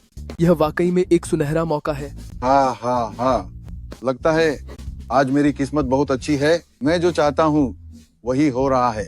इसका मतलब है कि भगवान भी हमारी मदद कर रहे हैं और हमारे रिश्ते को पक्का करना चाहते हैं। मुझे आसमान का दिया जलाना चाहिए। हे भगवान, आसमान का दिया जलाना। आसमान का दिया जलाना का मतलब है कि कोई भी बोली लगाए, दूसरे युवा मास्टर वो उससे भी ऊंची बोली लगाएंगे। लगता है वे इसे पाकर ही रहेंगे। हमारे पास अब कोई मौका नहीं है। क्या तुम्हें यह पेंटिंग पसंद है? तुमने अभी एक खरीदी है, तो अब दूसरी मत खरीदो। अगर तुम्हें यह पसंद है तो मैं घर जाकर तुम्हारे लिए ऐसी कई और बना दूंगी। अरे दीदी, क्या तुम्हारे पास पैसे खत्म हो गए हैं? सोचा नहीं था कि शहर आने के बाद भी तुम्हारी वही गांव वाली कंजूसी नहीं गई। अगर तुम लोगों के पास पैसे हैं तो तुम खरीद लो ना। ठीक है दीदी, तो अब मैं तुम्हें दिखाती हूँ कि अमीर लोग पैसे कैसे खर्च करते हैं। जल्दी शुरू करो, सबका समय बर्बाद मत करो। इस पेंटिंग की शुरुआती कीमत $1 अरब है। क्या? 1 अरब डॉलर? क्या 1 अरब? हालांकि मास्टर जीवन की पेंटिंग की कीमत बहुत ज्यादा होती है, लेकिन ये शुरुआती बोली मेरी उम्मीद से कहीं ज्यादा है। क्या तुम्हें यकीन है कि कोई गलती नहीं हुई है? मास्टर जीवन ने खुद कहा है, शुरुआती बोली $1 अरब है। ये पेंटिंग इतनी महंगी है, क्या ये मास्टर जीवन की आखिरी महान रचना है? हाँ, इस पेंटिंग की कीमत $1 अरब है। ये पेंटिंग जरूर कुछ खास होगी। बिल्कुल सही। यहाँ मौजूद सभी लोग समाज के प्रतिष्ठित लोग हैं। क्यों ना पहले हम इसकी एक झलक देख लें। इस पेंटिंग के लिए मैंने सबसे ऊंची बोली लगा दी है, तो फिर चलिए सबको इसकी एक झलक दिखाते हैं। दीदी, तुम भी अपनी आंखें खोलकर ध्यान से देखो कि असली कीमती चीज किसे कहते हैं। ये क्या बकवास है? क्या मैं सही देख रहा हूँ? यह तो एक सुअर का सिर है। सुअर के सिर वाली पेंटिंग दूसरे युवा मास्टर बो की पसंद तो वाकई लाजवाब है। ये सब क्या हो रहा है? क्या कोई और है जो दूसरे युवा मास्टर बो के साथ इस पेंटिंग की बोली लगाना चाहता है? सुअर के सिर वाली यह पेंटिंग ज्यादा से ज्यादा कुछ $1000 की होगी। मैं दूसरे युवा मास्टर बो से मुकाबला नहीं करूंगा। हाँ, हम किसी की पसंद के बीच में नहीं आएंगे। लगता है कोई भी दूसरे युवा मास्टर बो के साथ बोली नहीं लगाना चाहता। तो फिर स्वर के सिर वाली ये पेंटिंग दूसरे युवा मास्टर बो को बहुत बहुत बधाई हो। दूसरे युवा मास्टर बो, आप कार्ड से भुगतान करेंगे या चेक से? जो उन्हें नहीं चाहिए वो तुम मुझे बेच रहे हो, मुझे भी वो नहीं चाहिए। दूसरे युवा मास्टर बो, नीलामी के नियमों के अनुसार आकाश दीप जलाना को भुगतान करना ही होगा, वरना 10 गुना हर्जाना देना होगा। क्या 10 गुना हर्जाना? इसका मतलब $10 अरब। 10 अरब डॉलर? क्या तुम लोग बैंक लूटने चले हो? दूसरे युवा मास्टर बो, कृपया मेरे लिए मुश्किलें खड़ी न करें। दूसरे युवा मास्टर बो, कहीं ऐसा तो नहीं कि तुम्हारे पास पैसे नहीं है और तुम बस दिखावा करने की कोशिश कर रहे थे? अभी जुनलिन ने मेरे लिए वो खराब होने वाली पेंटिंग भी शान से खरीद ली। क्या तुम वो परिवार के सबसे लाडले बेटे नहीं हो? इतने से पैसे भी क्यों नहीं दे पा रहे हो? जिंगहेंग भैया, अब हम क्या करेंगे? $10 अरब, हम इतने पैसे कैसे दे पाएंगे? तुम्हारे पास अभी भी युवा ग्रुप के 30% शेयर तो है ना? क्यों? क्या तुम उन्हें अपने मंगेतर को देने से कतरा रही हो? उन्हें फौरन बेच दो और इस कमी को पूरा करो। क्या हमारे जियांग परिवार के पास बस यही 30% शेयर बचे हैं? इन्हें बेच दिया तो हमारे पास सच में कुछ नहीं बचेगा। याओ याओ, मैं बस कुछ समय के लिए ही युए हुआ ग्रुप के इन 30% शेयरों का इस्तेमाल करूंगा। जब मुझे वो ग्रुप की विरासत मिल जाएगी तो मैं तुम्हें इसके बदले 2 गुने शेयर देकर इसकी भरपाई कर दूंगा। वो ग्रुप के शेयरों की कीमत युए हुआ ग्रुप के मुकाबले कहीं ज्यादा है। ये सौदा तो काफी फायदेमंद है। ठीक है जिंगहेंग भैया, मैं तुमसे बहुत प्यार करती हूँ। मैं तुम्हारी इच्छा पूरी करने में तुम्हारी मदद जरूर करूंगी। शुक्रिया याओ याओ, मेरे पिताजी बहुत खुश होंगे। तो क्या हुआ? अगर जियांग परिवार के 70% शेयर तुम्हारे पास हैं, वे तो तुम्हारी माँ जियांग परिवार से लेकर आई थी। लेकिन अब ये 30% शेयर मेरे लिए एक अमीर खानदान में कदम रखने का रास्ता बनेंगे। तुम्हारी माँ को तो शायद अभी चैन नहीं मिल रहा होगा। अगर तुम्हें इतनी ही दिलचस्पी है तो क्यों ना मैं तुम्हें सबक सिखाने के लिए वहीं भेज दूं। तुम याओ याओ, हमें उससे उलझने की जरूरत नहीं है। जल्दी से शेयर ट्रांसफर करने का समझौता ले आओ। यह पेंटिंग मुझे चाहिए।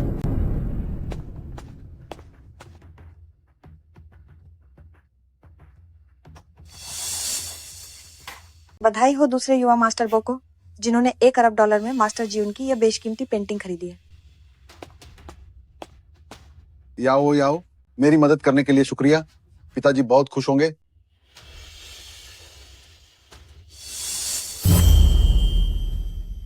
सब लोग देखो, पेंटिंग पर कुछ लिखा है। जो इसे खरीदेगा वो मूर्ख है। हाँ, ये कैसे हो सकता है? अभी तुम्हें तो जुनलिन पर पैसे बर्बाद करने का ताना दे रही थी। अब तुमने $10 अरब खर्च करके मूर्खता वाली पेंटिंग खरीदी है। अगर तुम्हारे पापा को पता चला तो वो तुम्हें कड़ी सजा देंगे। जियांग न्यान, अपना मुंह बंद रखो। तुम्हें क्या पता? हमने ये पेंटिंग निवेश करने के लिए खरीदी है। निवेश? अगर वो ग्रुप तुम्हें सौंप दिया जाए तो मुझे लगता है कुछ ही समय में तुम्हें सुअरों का चारा बेचना पड़ेगा। चारा बेचने की बात करना तो उनके लिए सम्मान की बात होगी। उन्हें तो बस मजदूरी करनी पड़ेगी। शायद उन्हें खाना भी नसीब ना हो। यंग मास्टर बो पति पत्नी की बातें भले ही कड़वी हैं, पर उन्होंने बात बिल्कुल पते की कही है। दूसरे युवा मास्टर बो ने $10 अरब में एक मजाक खरीदा है। यह वाकई बहुत शर्मनाक है। इस दूसरे युवा मास्टर बो का दिमाग यंग मास्टर बो की बराबरी करने के लायक भी नहीं है। सभी मेहमानों, आप सभी की सक्रिय भागीदारी और उदारता के लिए धन्यवाद। यह नीलामी सफलतापूर्वक समाप्त हुई। अगली बार फिर मिलने की उम्मीद है।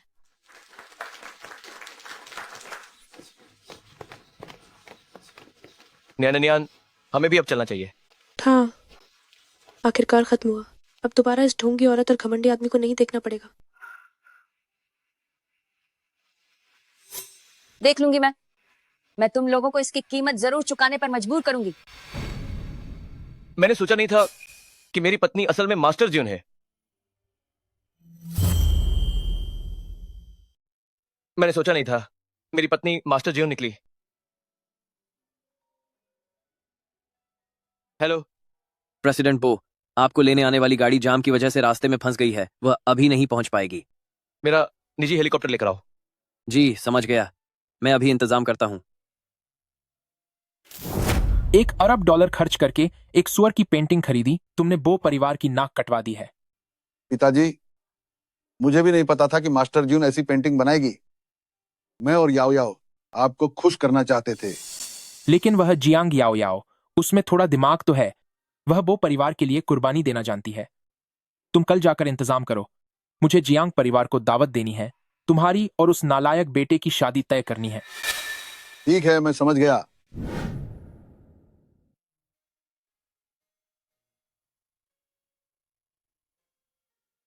माँ, अब शेयर्स और बंगला मैंने वापस ले लिए। मैंने आपकी सारी इच्छाएं पूरी कर दी हैं।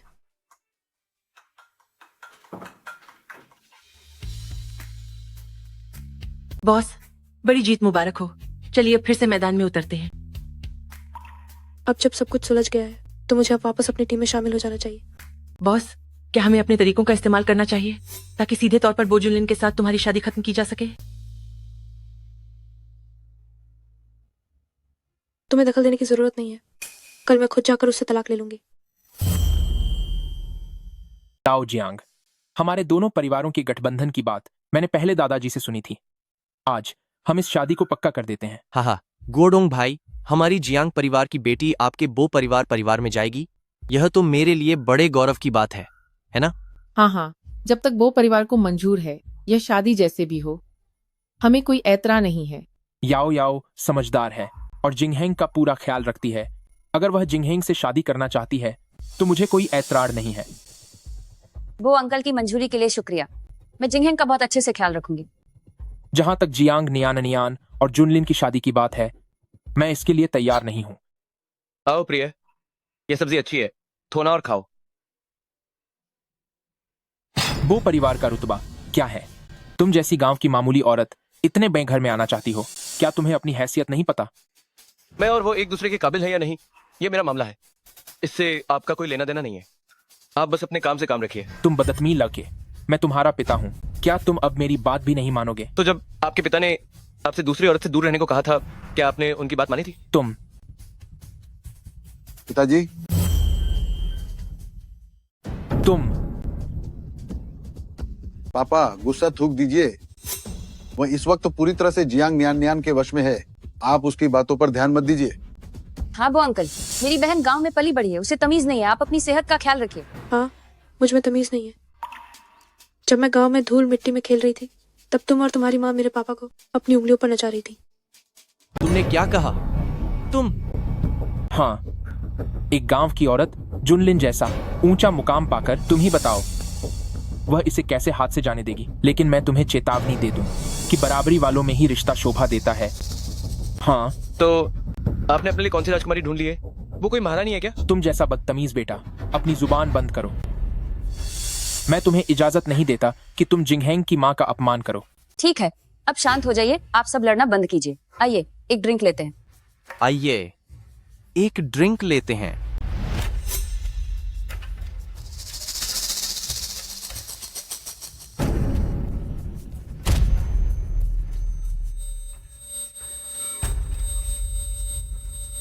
मुझे यहां से बाहर ले चलो।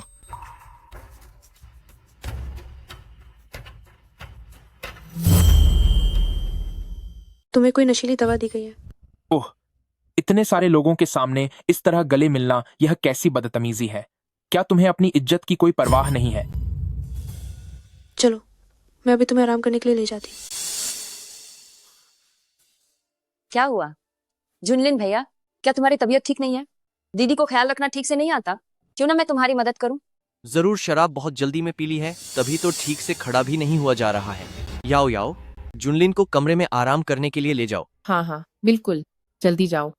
मुझे मत छोड़, मेरे पास नियान है। चिंता मत करो, मैं हूं ना, तुम्हें कुछ नहीं होगा। चलो, मैं तुम्हें पहले कमरे में आराम करने ले जाती हूँ। थोड़ी देर और रुको, दवा का असर पूरी तरह से होने वाला है। जियांग नियान, तुम बस देखते जाओ। आज रात को जुनलिन सिर्फ मेरा होगा।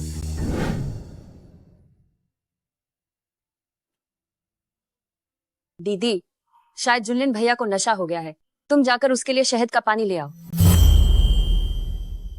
जुनलिन भैया शायद नशे में है, तुम जाकर उसके लिए शहद का पानी बनाओ।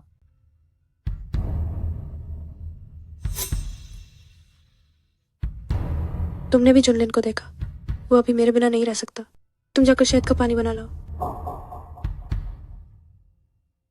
अब जल्दी जाओ।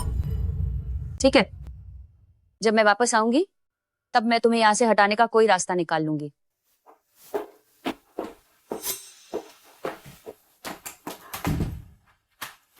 तुम्हें क्या हुआ है?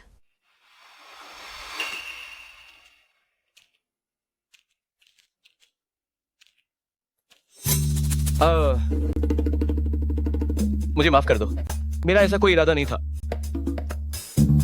तुम ये क्या कर रही हो? तुम गलत मत समझना, मैं बस तुम्हारी हालत ठीक करना चाहती हूँ।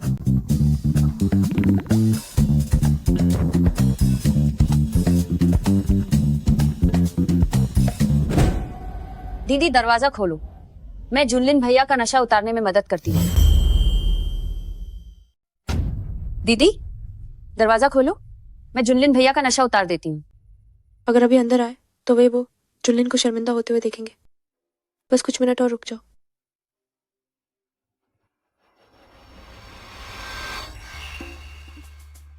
तुम क्या कर रहे हो? हाँ दीदी दरवाजा खोलो, मुझे जुनलिन भैया को देखने दो। मैं एक डॉक्टर हूँ, मैं देखती हूँ कि उसे क्या तकलीफ है। क्या कुछ रोमांचक करना चाहती हो? अरे थोड़ा धीरे करो। दीदी याओ याओ, तुम चिल्ला क्यों रही हो? मुझे हल्की सी आवाज सुनाई दे रही है, अंदर से कुछ अजीब आवाजें आ रही हैं। कुछ ठीक नहीं लग रहा। क्या यह युवा मास्टर बो का कमरा नहीं है?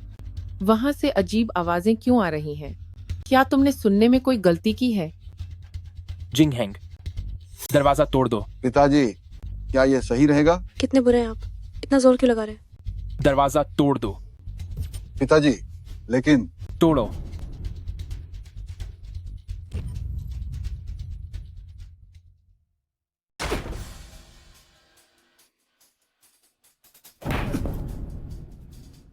क्या ये जियांग परिवार के संस्कार है या फिर ये बो परिवार के संस्कार है? इतने बड़े क्योटोबो परिवार के बड़े साहब होकर एक कमरे में जाकर एक औरत के बाल संवार रहे हो, क्या यही तुम्हारे संस्कार हैं? बचपन में ही मेरी माँ मुझे छोड़कर चली गई थी और पिता भी साथ नहीं थे, तो संस्कारों का न होना तो सामान्य है। वाह, क्या गांव की औरत है। और कोई काबिलियत तो नहीं है, लेकिन पुरुषों को रिझाने का हुनर, इसमें तो तुम माहिर हो। तुमने बेटे को उसके पिता के खिलाफ कर दिया। संभल कर रहना, इसका अंजाम बुरा होगा। माफ कीजिएगा, मेरी और मेरे पति की हालत एक जैसी है, इसलिए मैं उनका दुख समझ सकती हूँ। न्यान न्यान, इनसे फालतू बात मत करो, हम चलते हैं। सुनो, वो जुनलिन, अगर तुम इसके साथ गए तो देख लेना, वापस आओ अभी। मुझे सिर्फ चलना आता है, रेंगना नहीं, वरना आप ही करके दिखा दीजिए। तुम मैं गुओडोंग भाई, गुओडोंग भाई,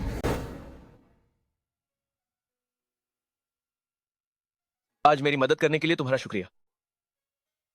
कोई बात नहीं, ये तो मेरा फर्ज था। तुम बचपन से गांव में पली बड़ी हो, फिर तुम्हारी डॉक्टरी इतनी अच्छी कैसे है? ठीक ठाक ही है। जब मैं छोटी थी तब गांव के एक मामूली डॉक्टर से थोड़ा बहुत सीखा था। तुम्हारी डॉक्टरी तो बहुत अच्छी है, पर तुम्हें और क्या क्या आता है? बाइक चलाने और पेंटिंग के अलावा और क्या आता है? मुझे कुत्ते बिल्लियों के साथ खेलना भी आता है। न्यान न्यान, कोई भी हमें अलग नहीं कर सकता। चाहे कुछ भी हो जाए, मैं तुम्हारी रक्षा करूंगा। कोई तुम्हें नुकसान पहुंचाने की सोच भी नहीं सकता। क्या तुम्हें लगता है कि तुम्हारे पिता फिर से मुझे परेशान करेंगे? शायद करेंगे, पर डरो मत, मेरे होते हुए वो तुम्हें कुछ नहीं कर पाएंगे। तो क्या मैं तुम्हारी तरह उन्हें जवाब दे सकती हूँ? क्या तुम नाराज तो नहीं हो गए? बिल्कुल नहीं। सच में नहीं? अगर मैंने उन्हें ज्यादा खरी खोटी सुना दी तो? मेरे लिए तुम सबसे जरूरी हो।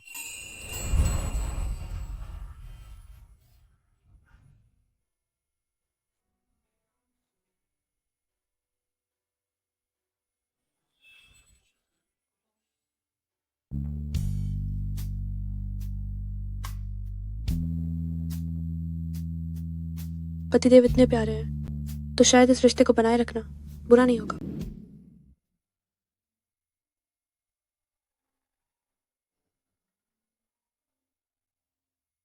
बॉस, तुम वापस कब आओगी? क्या तुमने वो जूनलिन से तलाक के बारे में बात की? अभी इसके बारे में बात नहीं करते।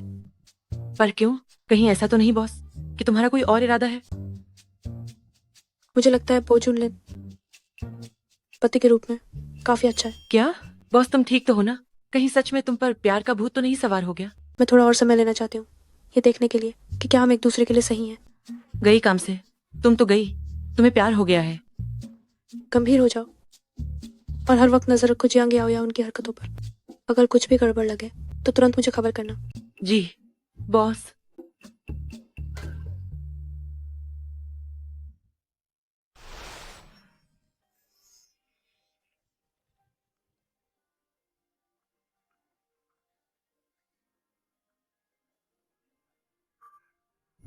सुना है, जब पिछले दिनों मैं पुराने घर गया था तब तुमने जियांग परिवार को दावत पर बुलाया था। तुम नियन बेटी से मिले होगे? मिला तो था, लेकिन उसकी और जुनलिन की शादी के लिए मैं राजी नहीं हुआ। जूनलिन की शादी के लिए तुम्हारी मंजूरी की जरूरत नहीं है। उस वक्त तुमने जो घिनौनी हरकतें की थी उससे तुमने उस माँ बेटे के साथ बहुत बुरा किया है। क्या अब भी तुम उनका घर उजाड़ना चाहते हो? पिताजी, मैं जानता हूं कि आप बूढ़े हो गए हैं और आपको लगता है कि आपके पास अब ज्यादा समय नहीं बचा है, इसलिए आपको जल्दी से पड़पोता चाहिए। अगर वो परिवार किसी गांव की लड़की से शादी करेगा तो क्या हमारी कोई इज्जत नहीं रह जाएगी? क्या तुम इज्जत की बात करने के लायक भी हो? अगर तुम्हें हमारे परिवार की इज्जत की फिक्र होती तो तुम बाहर दूसरी औरत नहीं रखते और नाजायज औलाद पैदा नहीं करते। पिताजी, मैंने तो बस बाहर सच्चा प्यार पाया था, इसमें मेरी क्या गलती है? जिंगहेंग इतना काबिल है, पर आपके दिल में वह हमेशा सिर्फ एक मामूली सी नाजायज औलाद ही रहेगा। क्या यह वाकई इंसाफ है? तुम ओहो। पिताजी, कोई है? जल्दी आओ। मालिक, जल्दी एम्बुलेंस बुलाओ। पिताजी।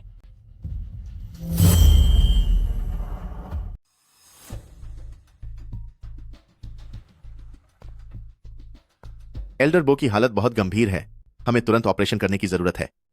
कृपया आप जल्दी कीजिए, ऑपरेशन के कागजात पर साइन कर दीजिए। डॉक्टर, मेरे पिता काफी बुजुर्ग हो चुके हैं, इस ऑपरेशन में बहुत खतरा हो सकता है। मुझे लगता है हमें इलाज बंद कर देना चाहिए। आप लोग इस पर सोच समझकर फैसला कीजिए। मालिक, वह आपके सगे पिता हैं। मैं आपसे विनती करता हूं, ऑपरेशन के कागजात पर साइन कर दीजिए।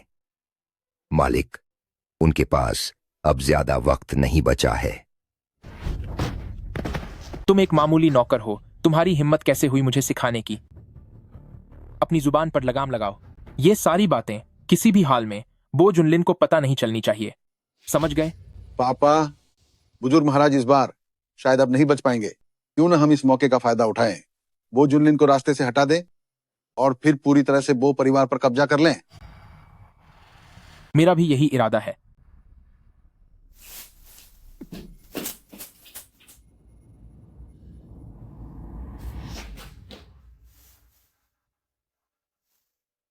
बड़े साहब, महाराज की हालत बहुत नाजुक है।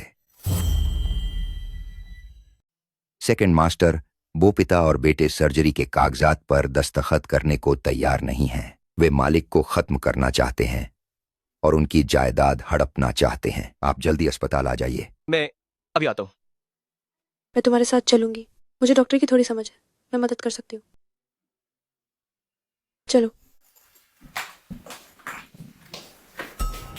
मिस्टर बो के आदेश के बिना किसी को भी कमरे के अंदर जाने की इजाजत नहीं है। मैं वो खानदान के बड़े बेटे हूँ बुजुनलिन। मैं दादाजी से मिलने आया हूँ, तुम मुझे नहीं रोक सकते। तो फिर मैं मिस्टर बो से पूछ लेता हूँ। मिस्टर बो, यहाँ कोई बो जुनलिन नाम का व्यक्ति है जो कमरे के अंदर जाना चाहता है। क्या आप उसे जानते हैं? मैं उसे नहीं जानता। ये लोग जरूर महाराज को नुकसान पहुंचाना चाहते हैं, उन्हें किसी भी हाल में अंदर मत आने देना।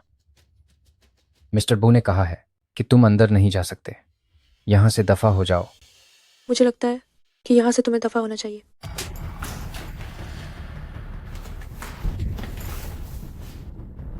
अगर फिर से रोकने की हिम्मत की तो अंजाम बहुत बुरा होगा। मिस्टर बो, वे जबरदस्ती अंदर घुस गए हैं।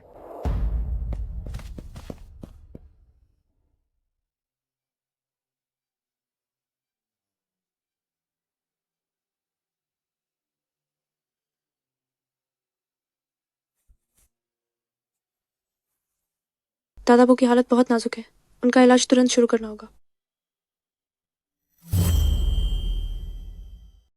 ठीक है, मुझे विश्वास है कि तुम्हारे होने से दादाजी को पक्का कुछ नहीं होगा।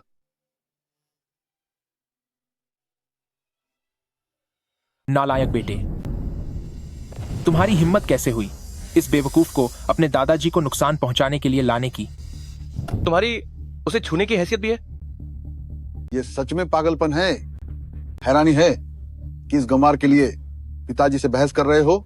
मुझे लगता है कि तुम दादाजी को खत्म करना चाहते हो ताकि जायदाद हड़प सको। मुझे लगता है कि दादाबू को खत्म करके सत्ता हथियाने वाले शायद आप लोग ही हैं। तुम उल्टा चोर कोतवाल को डांटे। अगर दादाजी को कुछ भी हुआ तो मैं तुम्हें कभी नहीं छोड़ूंगा। तुम में से किसकी रोकने की हिम्मत है? नैना न्यान दादाजी को बचा रही है, तो फिर रहने के बारे में मत सोचना भो ग्रुप में। क्या तुम्हें सच में लगता है कि जियांग न्यान यह बेवकूफ किसी को बचा सकती है? उसके पास तो सबसे बुनियादी इलाज करने की योग्यता भी नहीं है। तुम्हारा यह सो कॉल्ड इलाज मेरे पिताजी की हालत और खराब कर रहा है। अगर उन्हें कुछ भी हो गया तो तुम गुनहगार होगे। मुझे नैना न्यान पर भरोसा है, सारे अंजाम की जिम्मेदारी मेरी होगी। कोई है इसे जिसके पास डॉक्टर की कोई योग्यता नहीं है और जो यहां धोखेबाजी कर रही है, उसे पकड़ लो। डॉक्टर सू, हम एल्डर बो के पोते और बहू हैं। अच्छा, ऐसी बात है। आप दोनों से माफी चाहता हूं। कोई बात नहीं, अभी सबसे जरूरी काम दादाबू को बचाना है। सच में नहीं पता कि तुम्हारी हद क्या है। तुम्हारी इस मामूली सी डॉक्टरी से तुम किसी को बचाने की सोच रहे हो। एक गुमनाम मामूली इंसान। अगर सच में तुम्हारे पास हुनर होता तो तुम अब तक मशहूर हो चुके होते। एल्डर बो की बीमारी अब बहुत ज्यादा बढ़ चुकी है। देखा जाए तो अब कुछ नहीं किया जा सकता। बस दादाजी ठीक हो जाए, कितने भी पैसे लगे कोई बात नहीं। हम सिर्फ कोशिश कर सकते हैं कि उनकी तकलीफ कम हो सके। जब तक कि चिकित्सा संत वुशुआंग यहां न हो, वही उनका इलाज कर सकती है। लेकिन यह चिकित्सा संत वुशुआंग कहां है, किसी को नहीं पता। हमें इस बारे में कोई जानकारी नहीं है। जब डॉक्टर ने ही हाथ खड़े कर दिए हैं तो अब बहस करने का क्या फायदा? मुझे लगता है अब आगे की तैयारी कर लेनी चाहिए। मैं हार नहीं मानूंगा। किसने कहा कि दादाबू का इलाज नहीं हो सकता?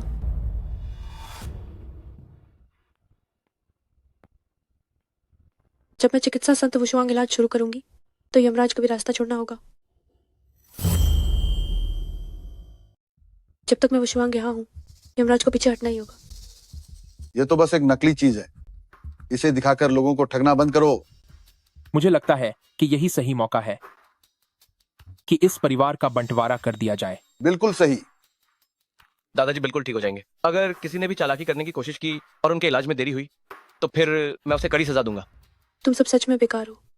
जब तुम कुछ नहीं कर सकते तो मेरे इलाज में दखल मत दो। चुनलिन, तुम मुझ पर भरोसा करो। छोटी मालकिन, क्या तुम सच में चिकित्सा संत वुशुआंग हो?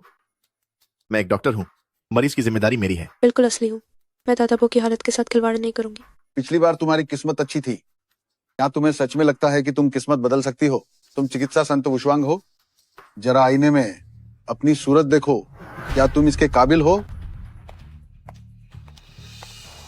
दादाबू की इस हालत में इस ढोंगी को इलाज कैसे करने दे सकते हैं? मैं असली चिकित्सा संत वुशुआंग को लेकर आई हूँ।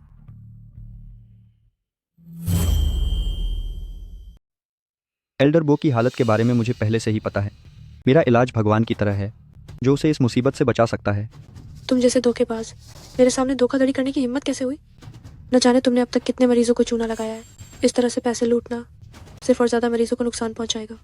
क्योंकि तुम दोनों ही खुद को चिकित्सा संत वुशुआंग कह रहे हो, तो भला कौन दिखाएगा चिकित्सा संत का वह जहर उतारने का अनोखा तरीका? यह तो मामूली खेल है। पुराने समय से ही इलाज और जहर साथ चलते हैं। क्या तुम मुझसे मुकाबला करोगे जहर उतारने में? क्या तुम्हें यकीन है कि तुम मेरा जहर उतार पाओगे? पहले अपनी फिक्र करो। यह जहर, जिसका नाम ज्वाला है, कुछ ही मिनटों में सब खत्म कर सकता है। अगर तुम में हिम्मत है तो हम जहर की अदला बदली करते हैं। जो पहले जहर उतार लेगा वही असली विजेता होगा। ठीक है, बस बाद में पछताना मत। मैं चिकित्सा संत वुशुआंग आज तक कभी नहीं हारा। तुम जैसी मामूली लड़की, अगर अब डर लग रहा है तो घुटनों पर बैठकर माफी मांग लो। अभी भी मौका है। ये जहर, जिसका नाम प्रेत छाया है, ये बहुत जल्दी असर करता है इंसान के तंत्र पर। जब तुमने खुद चुनौती दी है तो मैं भी पीछे नहीं हटूंगी तुमसे मुकाबला करने में। ठीक है, तो चलो देख लेते हैं कि कौन 3 मिनट के अंदर जहर का असर खत्म करता है।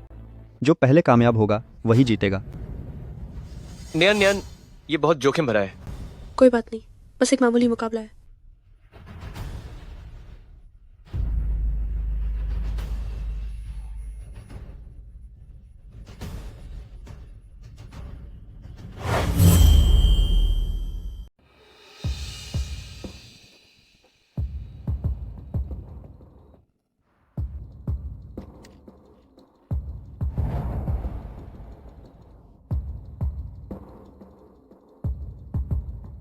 यह जहर खास तौर पर तैयार किया गया है। इसका असर बहुत तेज है। यह लड़की इसका तोड़ कभी नहीं ढूंढ पाएगी।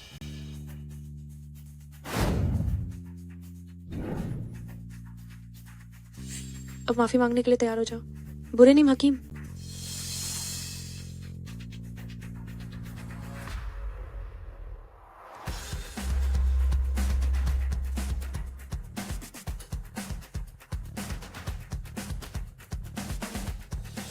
यह नामुमकिन है। इतनी जल्दी कैसे हो गया? यह किस तरह का जहर है?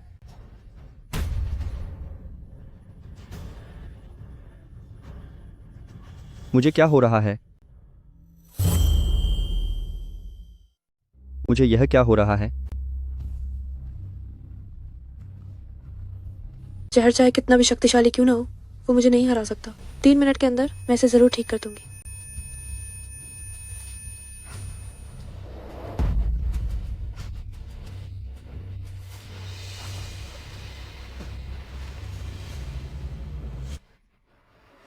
मुझे उम्मीद नहीं थी कि तुम इतने काबिल हो, लेकिन आखिरकार जीत मेरी ही हुई। मैं हार गया। जल्दी जल्दी मुझे इसका इलाज दो। मैं असल में कोई चिकित्सा संत वुशुआंग नहीं हूं। मैं बस एक ढोंगी हूं जो बस थोड़े पैसे कमाने की कोशिश कर रहा था। चिंता मत करो, ये दवा तुम्हें खत्म नहीं करेगी, ये बस तुम्हें दर्द देगी 49 दिनों तक। बस इतना ही। मैं तुम्हें सलाह देती हूँ कि तुम चुपचाप जाकर खुद को पुलिस के हवाले कर दो, वरना मैं तुम्हें नहीं छोड़ूंगी। जी जी, मैं अभी जाकर खुद को उनके हवाले करता हूं।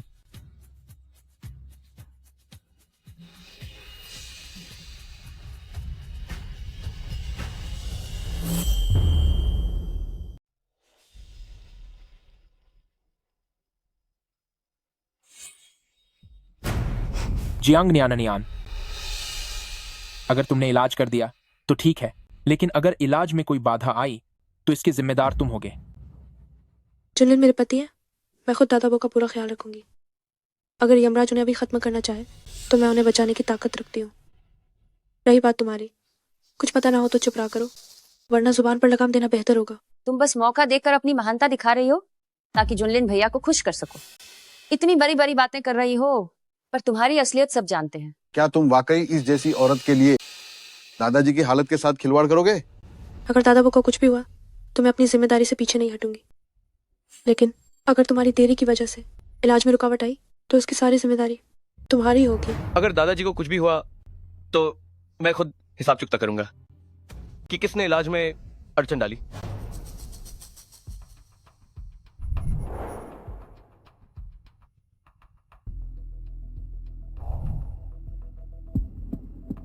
यह सुई लगाने का तरीका वाकई बहुत जल्दी एल्डर बो के दिल का दबाव कम कर रहा है। यह तो चमत्कार है।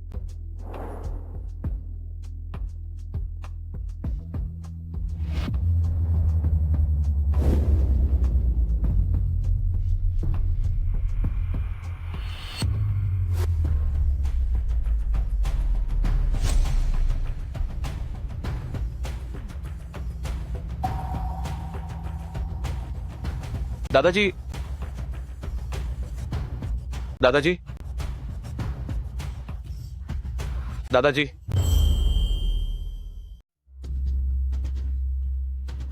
दादाजी।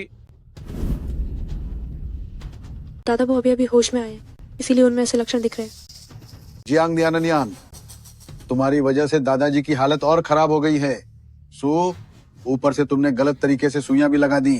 दादाजी की हालत इतनी बिगड़ गई है, यह साफ है कि तुम्हें इलाज करना नहीं आता, बल्कि तुमने उनकी हालत और ज्यादा बदतर कर दी है। दीदी, मुझे पता था तुम बस एक फर्जी चिकित्सा संत वुशुआंग हो। मुझे नहीं लगा था कि तुम दादा बो की बीमारी को भी अपने प्रयोग के लिए इस्तेमाल करोगी। तुमने उन्हें लगभग खोने की कगार पर पहुंचा दिया। तुम लोगों की हिम्मत कैसे हुई मुझ पर गलत इल्जाम लगाने की? दादा बो की ये हालत शरीर में मौजूद जहर की वजह से हुई है। कहने में क्या जाता है, साफ है कि तुम्हारी काबिलियत कम थी, फिर भी तुम्हें दिखावा करना था। अब देख लो, तुमने दादाजी की हालत को और भी ज्यादा बिगाड़ दिया है। जियांग नियान, इसकी पूरी जिम्मेदारी तुम्हारी होगी। दीदी, बेहतर होगा कि तुम सच मान लो। तुम्हें डॉक्टरी के बारे में कुछ नहीं पता। तुम तो बस जुनलिन भैया के प्यार का फायदा उठाकर मनमानी कर रही हो। हाँ, ये न्यान ही है। ये न्यान ही है जिसने मुझे बचाया है। दादाजी, आप होश में आ गए? ये न्यान है जिसने मुझे बचाया है। दादाजी, आप क्या कह रहे हैं? साफ तौर पर वो उसने किया था। वो न्यान ही थी। उसका इलाज करने का तरीका बहुत अच्छा है। उसने ही मेरी जान बचाई है। एल्डर बो, क्या वह वाकई होश में आ गए? जुनलिन, ओ, बस अंधे के हाथ बटेर लग गई। यह सिर्फ किस्मत की बात है। शायद यह बस थोड़े समय की चमक है। कौन जानता है कि यह कब तक टिक पाएंगे। हाँ। एल्डर बो की हालत अभी बस कुछ देर के लिए स्थिर हुई है। अगर पूरी तरह से ठीक होना है तो अभी 1 महीने का समय लगेगा। किस्मत, मुझे लगता है कि आप लोग चाहते ही नहीं है कि दादा बो होश में आए। ऐ तुम्हारे कहने का क्या मतलब है? न्यान के कहने का क्या मतलब है? क्या तुम्हें अपने दिल में ये बात साफ नहीं है? मैं तुमसे पूछता हूँ, दादाजी के ऑपरेशन के कागजात पर तुमने अब तक दस्तखत क्यों नहीं किए? भाई, पिताजी भी तो बस दादाजी की सेहत के बारे में सोच रहे थे। तुम हर बार इसी बात को लेकर नहीं बैठ सकते। बो जिंगहेंग, तुम भी वो परिवार के ही वारिस हो। दादाजी की हालत कोई सौदा करने की चीज नहीं है। क्या आप लोगों में जरा भी इंसानियत बची है? आप लोग बस जायदाद के लिए लड़ रहे हैं, लेकिन आपको दादा बो की सेहत की कोई फिक्र नहीं है। जुनलिन आपको डांट रहे हैं और वो बिल्कुल सही कह रहे हैं। आप लोग बस पत्थर दिल और गिरे हुए लोग हैं। तुम नियन बेटी, अगर तुम ना होती तो आज मेरी ये बूढ़ी जान यहीं खत्म हो गई होती। दादा बो, आप तो मुझे शर्मिंदा कर रहे हैं। मुझे उम्मीद नहीं थी कि तुम ही चिकित्सा संत वुशवांग हो। कुछ समय पहले जुनलिन ने जिसका जिक्र किया था, क्या वह मास्टर जियून भी तुम ही हो? जी। बहुत अच्छा, बहुत ही अच्छा। हमारे जुनलिन के लिए तुम्हें अपनी पत्नी बनाना उसकी खुशकिस्मती है। अब अगर मैं चला भी जाऊं तो भी मुझे शांति मिलेगी। पिताजी, आप ऐसी अपशकुन वाली बातें क्यों कर रहे हैं? तुम बाप बेटे दिल से मेरे जाने का इंतजार कर रहे हो ताकि तुम वो परिवार की जायदाद बांट सको। दादाजी, हमारा ऐसा कोई इरादा नहीं है। पिताजी, हम हमेशा आपकी सेहत की चिंता करते हैं। हमारे मन में ऐसा ख्याल भला कैसे आ सकता है? आज दादाजी सुरक्षित है तो वो सिर्फ न्यान के हुनर की वजह से, और आप लोग सिर्फ मौके का फायदा उठाने और घर बांटने के अलावा आपका और क्या योगदान है? बो जुनलिन, तुम जिस तरह से बात कर रहे हो उससे साफ है कि तुम मेरे और दादाजी के रिश्ते में दरार डाल रहे हो। यहाँ तुम्हें बोलने का कोई हक नहीं है। चुप रहो। आज से तुम दोनों वो परिवार में कदम भी नहीं रखोगे। निकल जाओ यहाँ से, बाहर निकलो। दादाजी, आप मुझे और पिताजी को कैसे निकाल सकते हैं? दादा बो, ऐसा करने से अंकल बो और जिंगहेंग भैया का दिल टूट जाएगा। ये वो परिवार के घर का नियम है। जो अपनी मर्यादा नहीं समझते उन्हें वो परिवार में रहने की कोई जरूरत नहीं है। ठीक है पिताजी, मैं जा रहा हूँ। अब आप अपने प्यारे पोते और अपनी इस बहू से ही उम्मीद रखिए कि वे आपके आखिरी वक्त में साथ दें। अरे पिताजी, आप हमारे लिए रुकिए।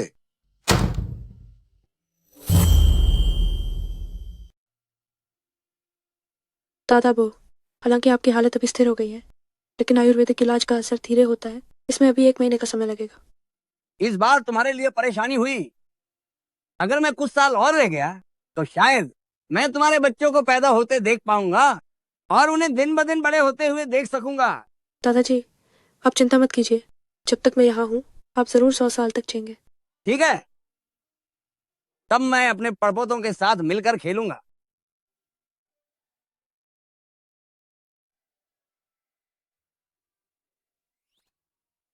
छोटी मालकिन, चिकित्सा संत, कृपया मुझे अपना चेला बना लीजिए। न्यान चेले नहीं बनाते।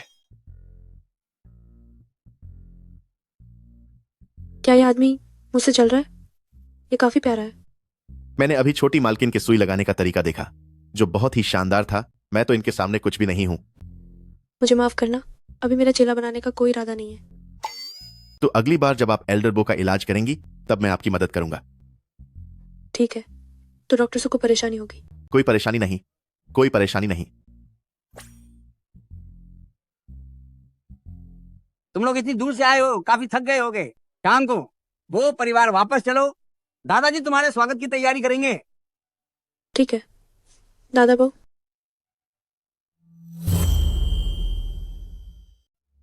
खाना खाओ। शुक्रिया दादाजी। लो नियान नियान, तुमने दादाजी का इलाज करने के लिए बहुत मेहनत की है। थोड़ा सूप पी लो, इससे शरीर में ताकत आएगी। हाँ माँ। दादाजी मैं आपके लिए भी एक कटोरी निकाल देता हूँ। मुझे इसकी जरूरत नहीं है, तुम लोग पियो। स्वाद कैसा है? ये मैंने खास तुम्हारे लिए अपने हाथों से बनाया है। इसे बनाने में कई घंटे लगे हैं। तभी इसका स्वाद इतना अनोखा है। वाह, इस सूप का स्वाद वाकई बहुत अच्छा है। सच में? ये पहली बार है जब मैंने तुम्हारे लिए कुछ बनाया है। अच्छा लगा तो थोड़ा और पी लो, बर्तन में अभी और भी है। तुम भी चखो। ठीक है।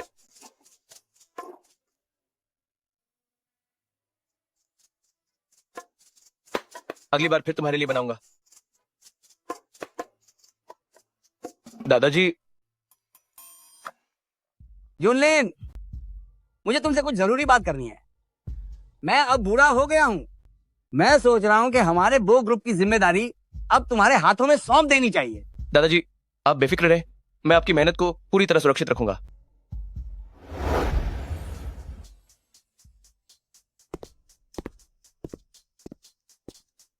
इस बार समय बहुत कम था, तुम अभी मेरे सोने वाले कपड़े पहन लो। मैं नहाने जा रही हूँ। बच गई, मैं फिर से उसकी बातों में आने वाली थी।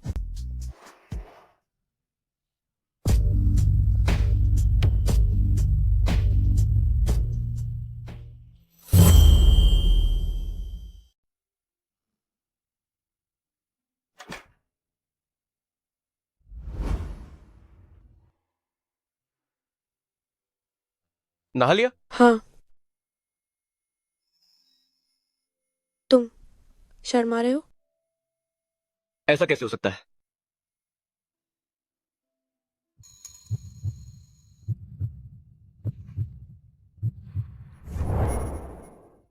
नियान नियान, मजाक बंद करो।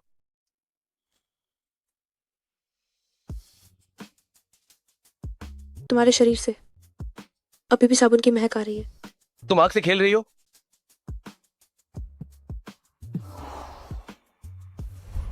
ओह नहीं, बात बढ़ गई। अब क्या करूं?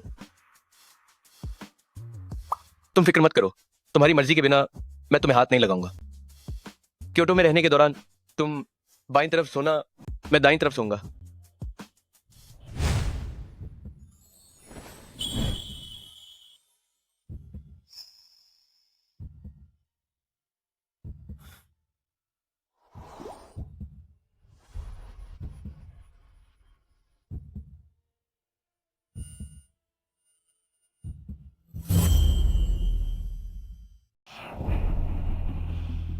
बॉस, युवा ग्रुप के उन दीमकों को मैंने पूरी तरह से खत्म कर दिया है। बहुत अच्छे। वैसे बॉस, आपके व्यक्तिगत ईमेल पर अंतरराष्ट्रीय डिजाइन प्रतियोगिता का निमंत्रण पत्र मिला है। क्या आप युवा ग्रुप की ओर से इसमें भाग लेना चाहेंगी? हाँ, मैं चाहूंगी। यह न केवल युवा ग्रुप के लिए है, बल्कि हमारे अगले कदम के लिए भी है, ताकि हम वो ग्रुप के साथ सहयोग की नींव रख सके। अगला सहयोग? मैं जीत के मंच पर युवा ग्रुप और वो ग्रुप की सहयोग योजना की घोषणा करूंगी, जिससे जनमत का प्रभाव सबसे अधिक हो सके। बॉस, आप बहुत बुद्धिमान हैं। इस तरह से युवा ग्रुप के शेयरों की कीमत निश्चित रूप से आसमान छू लेगी। अगर हमें जीतना है तो हमें बहुत शानदार तरीके से जीतना होगा।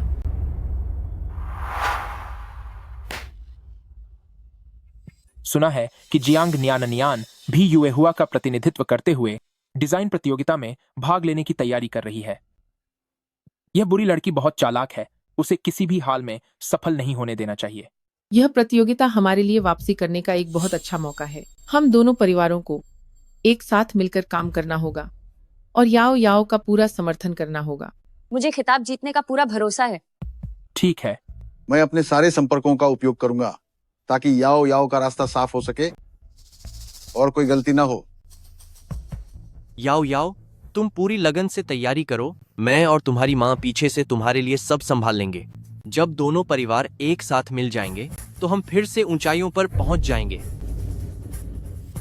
जियांग नियान नियान, मैं तुम्हें निश्चित रूप से बुरी तरह से हराकर सबक सिखाऊंगी।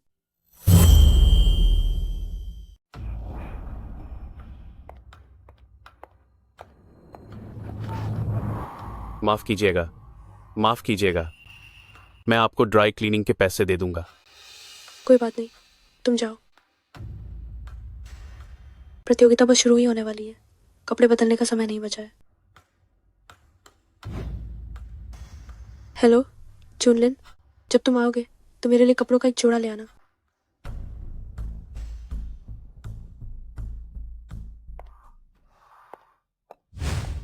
तुम अंदर नहीं जा सकती। क्यों? तुम्हारे कपड़ों पर हर जगह दाग लगे हैं। अगर मैंने तुम्हें अंदर जाने दिया तो इससे निश्चित रूप से इस बड़ी प्रतियोगिता की गरिमा पर असर पड़ेगा। इस हालत में भी प्रतियोगिता में आने की हिम्मत की, यह तो बहुत ही गंदा लग रहा है। वाकई इसे अपनी सीमा का अंदाजा नहीं है। बिल्कुल सही। अरे दीदी, तुम्हारी हालत इतनी खराब कैसे हो गई? ये तो प्रतियोगिता का बहुत बड़ा अपमान है। हूँ, ऐसी शक्ल के साथ युवा ग्रुप की तरफ से प्रतियोगिता में जाना चाहती हो? कितनी बेशर्म हो। अगर ऐसे लोग भी अंदर जा सकते हैं तो फिर प्रतियोगिता के स्तर का क्या होगा? जल्दी यहाँ से जाओ। मेरे पास आधिकारिक तौर पर प्रतियोगिता में शामिल होने की योग्यता है, तो मुझे अंदर जाने से रोकने वाले कौन होते हो? जरा अपना ये हुलिया तो देखो, कौन सा जज तुम्हें देखना भी चाहेगा? इससे अच्छा तो यही है कि तुम यहाँ से चली जाओ। देखता हूं उसे रोकने की हिम्मत कौन करता है।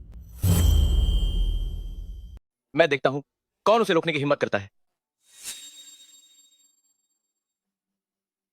माफ करना, रास्ते में कुछ वजह से देर हो गई। छोटी मालकिन, यह कपड़े प्रेसिडेंट बो ने आपके लिए तैयार किए हैं। जुनलिन, आपका शुक्रिया। मेरी पत्नी युवा ग्रुप की एक प्रतियोगी के रूप में कानून के हिसाब से भाग ले रही है। अगर किसी और ने रोकने की हिम्मत की या कुछ और कहा तो उसका नतीजा बुरा होगा। प्रेसिडेंट बो, मुझे माफ कर दीजिए। मुझसे बहुत बड़ी गलती हो गई। कृपया मुझे माफ कर दीजिए। तुम्हें मुझसे माफी मांगने की जरूरत नहीं है। मिसेज बो, मुझे माफ कर दीजिए। मुझसे गलती हो गई। सामने वाला चाहे कोई भी हो, तुम्हें कभी भी किसी को कमतर नहीं समझना चाहिए। मुझसे आगे ऐसी गलती कभी नहीं होगी। जुनलिन भैया, आप इस गांव वाली का कुछ ज्यादा ही साथ दे रहे हैं। एक अनपढ़ जिसने ज्यादा पढ़ाई नहीं की, वो भी इस मुकाबले में जाना चाहती है। यह तो वाकई मजाक है। नियान नियान अपनी काबिलियत के दम पर है, तुम लोगों की तरह नहीं जो सिर्फ फालतू की बातें करना जानते हैं। मैं भी देखता हूं तुम कब तक उसे बचा पाओगे। वो परिवार का सारा कारोबार इसी ने बर्बाद किया है। ये नाटक बंद करो, तुम लोग अब वो परिवार के सदस्य नहीं रहे। जियांग नियान नियान, जब सब तुम्हारी बेइज्जती करेंगे तब तुम रोना मत। उम्मीद है तब भी तुम्हारे चेहरे पर ऐसी ही हंसी होगी। मुकाबले का समय होने वाला है। इन फालतू लोगों की वजह से जरूरी काम में देरी नहीं होनी चाहिए। चलो। स्वर्ण पदक मेरा ही होगा। मैं जुनलिन भैया को दिखा दूंगी कि तुमसे शादी करना कितना गलत फैसला था। आगे चलिए हम आनंद लेते हैं देश भर से आए डिजाइनरों की रचनात्मक कृतियों का। अमेरिकी चीनी डिजाइनर एलेना ली सबसे पहले मंच पर आ रही है। उनकी कृति भविष्य की दहलीज पूरी तरह से भविष्य की झलक दिखाती है। इसके ठीक बाद है अफ्रीकी कलाकार कमारा इदुम। प्रतियोगिता के लिए उनकी कृति पूर्वजों का गीत, उसमें गहरी सांस्कृतिक विरासत और जीवन की शक्ति है। दीदी, मैं तुमसे पक्का जीत जाऊंगी। तुम मेरी पृष्ठभूमि और संसाधनों का मुकाबला नहीं कर सकती। बेहतर होगा कि तुम पहले ही प्रतियोगिता छोड़ दो। प्रतियोगिता काम के दम पर जीती जाती है, न कि मीठी मीठी बातों से। अभी अंक नहीं आए हैं, कौन जीतेगा और कौन हारेगा ये भी तय नहीं है। तो फिर इंतजार करते हैं। उम्मीद है कि तुम तब अपनी बेइज्जती नहीं करवाओगी। प्रेसिडेंट बो, एक जरूरी फोन आया है। मैं एक फोन सुनता हूँ। ठीक है।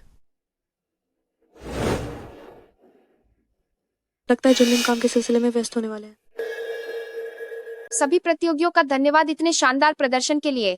अब बस 2 आखिरी कृतियां बची हैं, जो है नंबर 7 की अनंत प्रकाश। जियांग याओ याओ द्वारा पहनी गई अनंत प्रकाश बेहद आलीशान है। नंबर 12 की भोर। जियांग नियान की बोर वो शालीन भी है और जोश से भारी भी।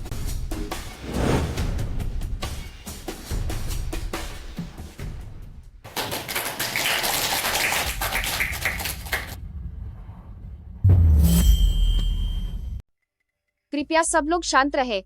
हालांकि हमारे सिस्टम में कुछ दिक्कत आ गई थी, लेकिन हम भरोसा दिलाते हैं कि इस प्रतियोगिता में पूरा इंसाफ होगा। मुझे यकीन है कि आप सबके मन में भी पहले से ही एक फैसला होगा। ये जियांग याओ याओ पिछले साल की गोल्ड मेडल विजेता है, लगता है इस बार भी वही जीतेगी। ऐसे समय में उसे इनाम देना ही सबसे सुरक्षित रहेगा। वह जियांग नियान सिर्फ एक मामूली सी नई खिलाड़ी है। बधाई हो मिस जियांग याओ याओ, अनंत प्रकाश के साथ एक बार फिर गोल्ड मेडल जीतने के लिए। रुकिए, आप इंतजार क्यों नहीं करते जब तक सिस्टम ठीक ना हो जाए और सीधे नतीजे क्यों सुना रहे? गोल्ड मेडल के लिए हुनर और पहचान की जरूरत होती है। तुम जैसी गांव से आई हुई मामूली और अनजान लड़की के बस की बात नहीं है ये। प्रतियोगिता काम से जीती जाती है, सिर्फ नाम से नहीं। मैं तो बस एक निष्पक्ष फैसला चाहती हूँ। क्या आप जजों को सबके सामने दोबारा फैसला करने के लिए कह सकते हैं? फैसला हो चुका है। अगर तुम और तमाशा करोगी तो सब तुम्हारा मजाक उड़ाएंगे। मुझे तो बस एक सही फैसला चाहिए। तुम ज्यादा पढ़ी लिखी भी नहीं हो, यहाँ अपनी बेइज्जती मत करवाओ और यहाँ से चली जाओ। क्या तुम्हें सच में लगता है कि बो जुनलिन के सहारे तुम रातों रात कामयाब हो जाओगी और बड़े लोगों में शामिल हो पाओगी? मैं किसी के भरोसे नहीं हूँ। मेरा काम ही मेरी सबसे बड़ी ताकत है। ये यहाँ हंगामा कर रही है, कोई इसे जल्दी यहाँ से बाहर निकालो। मेरी औरत को हाथ लगाने की हिम्मत किसने की? किसने तुम्हें मेरी औरत को हाथ लगाने की इजाजत दी? इतने लापरवाही भरे पुरस्कार समारोह की डिजाइन प्रतियोगिता हमेशा निष्पक्ष चयन के सिद्धांत का पालन करती है। क्या ये सब सिर्फ दिखावा है? प्रेसिडेंट बो, यह सिस्टम में कुछ खराबी आ गई है। हम सच में डेटा नहीं ढूंढ पा रहे हैं। वैसे भी मिस जियांग याओ याओ पिछले कई सालों से लगातार प्रतियोगिता का स्वर्ण पदक जीत रही है। नियम के अनुसार इस बार भी ऐसा ही होना चाहिए था। तुम पीछे जाओ और जांच करो कि आखिर बात क्या है। जी प्रेसिडेंट वो। जुनलिन भैया, क्या इतना बखेजा खजा करने की जरूरत है? कुछ लोग हारने के बाद जिद करना छोड़ देना चाहिए। यह जियांग नियान सच में इसे अपनी सीमाओं का पता नहीं है। हारने के बाद इंसान को शालीन रहना चाहिए, लेकिन यह तो इतना हंगामा खसा कर रही है। मिस जियांग याओ याओ के काम की इंडस्ट्री के भव्य दिग्गजों ने बार बार तारीफ की है। सही कहा। वह तो इंटरव्यू में भी आई है। क्या मैं एक निष्पक्ष और सही परिणाम की हकदार नहीं हूँ? कुछ लोग तो सच में ठोकर खाए बिना नहीं समझते। भले ही जुनलिन भैया तुम्हें लाड करते हो, लेकिन इसका मतलब ये नहीं कि तुम यहाँ बदतमीजी करती रहो। सब लोग कृपया शांत रहे। जब वोटिंग सिस्टम ठीक हो जाएगा तो हम डेटा की जांच जरूर करेंगे। प्रेसिडेंट बो, सिस्टम ठीक हो गया है।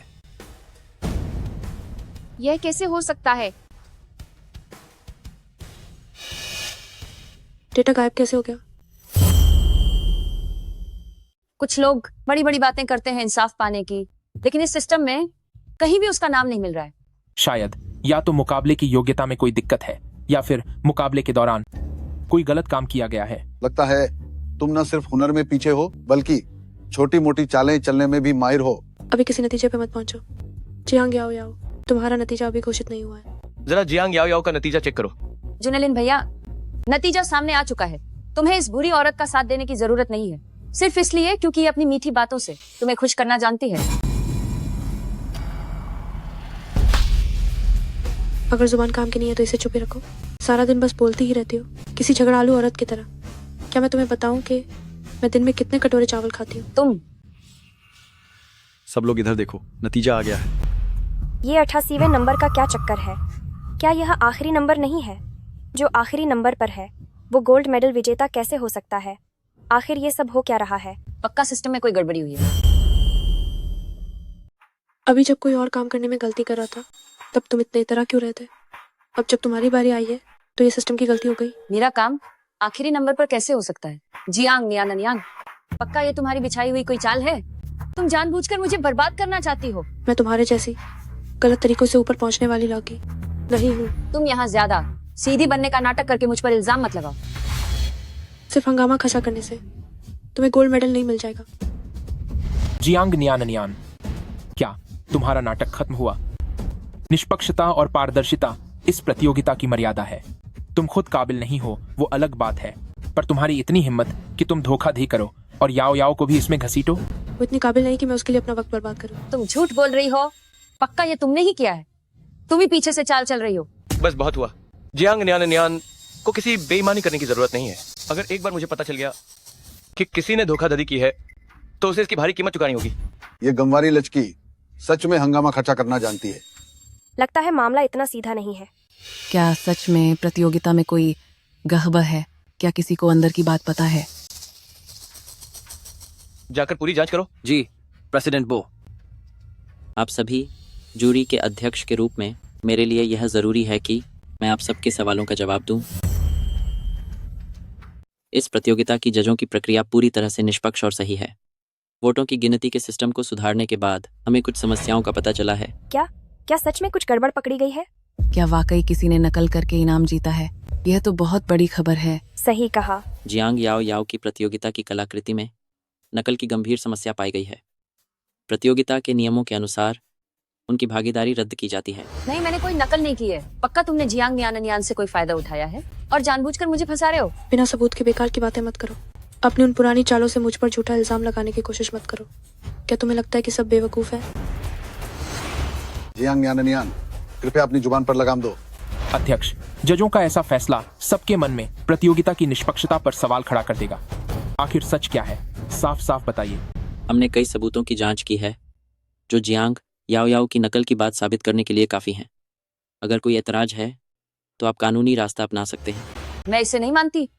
वो तो बस एक गांव की मामूली देहाती है जो ठीक से स्कूल भी नहीं गई है। जब मैं विदेश में इनाम जीत रही थी तब वो गांव में मुर्गी और सूअरों की देखभाल कर रही थी। अफसोस कि तुम्हारे वो विदेश में जीते हुए सारे इनाम सिर्फ तुम्हारा झूठा और दिखावटी फरेब थे।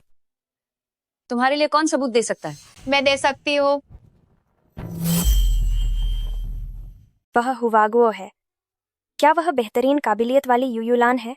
कहा जाता है कि वह न केवल कई देशों की भाषाएं बोल सकती है बल्कि उसमें सैकड़ों तरह के हुनर भी हैं। इस क्षेत्र का हर कोई जानता है कि वह कितनी काबिल है। आज किस्मत से उसके दर्शन हो गए।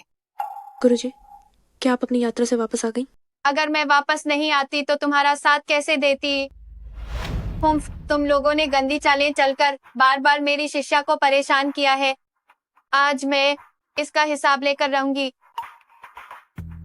तुम क्या करना चाहती हो? तुम्हें क्या लगा कि अपनी उन घटिया हरकतों से तुम मेरी शिष्या को ये गोल्डन स्टैच्यू अवार्ड हासिल करने से रोक लोगे? मेरी शिष्या ही इसकी असली हकदार है। तारीफ के लिए शुक्रिया गुरुजी।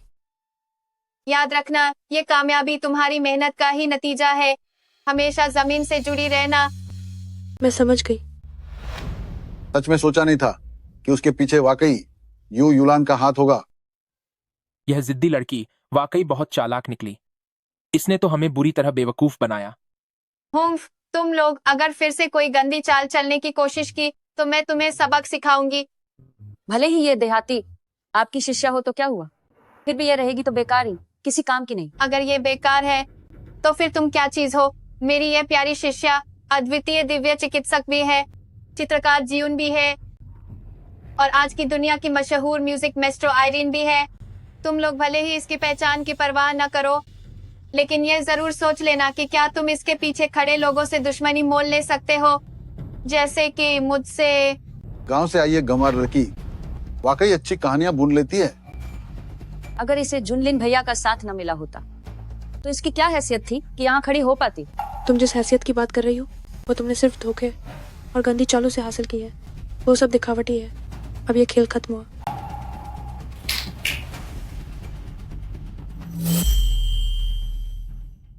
चूंकि किसी को विश्वास नहीं है तो सच को खुद बोलने दो।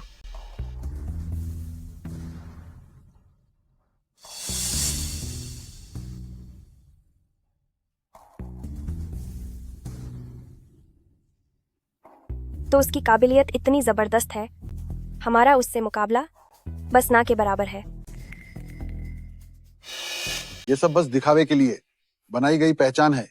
दूसरे युवा मास्टर बो, अगर तुम्हें शक है तो तुम खुद जांच कर सकते हो, लेकिन उससे पहले कृपया अपनी हैसियत देख लो। क्या तुम में इतनी हिम्मत है कि हमसे दुश्मनी मोल ले सको? जियांग न्यान, भले तुम्हारी ये पहचान सच ही क्यों ना हो तो क्या, ये सब बस झूठी शोहरत है। झूठी शोहरत? तुम वाकई अपनी हार मानने को तैयार नहीं हो। बॉस, खबर पक्की है।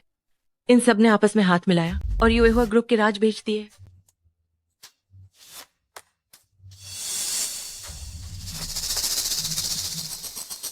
तुम लोगों ने अपने फायदे के लिए माँ की मेहनत और कंपनी के भले को दांव पर लगा दिया। तुम किस हक से हम पर ऐसे इल्जाम लगा रही हो?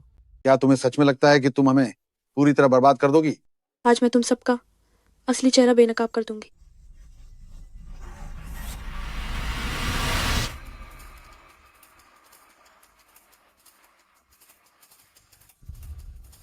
इस फाइल में लेन देन के सारे सबूत और रिकॉर्ड मौजूद हैं, जिससे इनकार नहीं किया जा सकता। यह अब कानूनी मामला बन चुका है। बॉस, ये सारे सबूत पुलिस को सौंप दिए गए हैं। जियांग नियान नियान, आज तुम भी यहाँ से बचकर नहीं निकल पाओगी।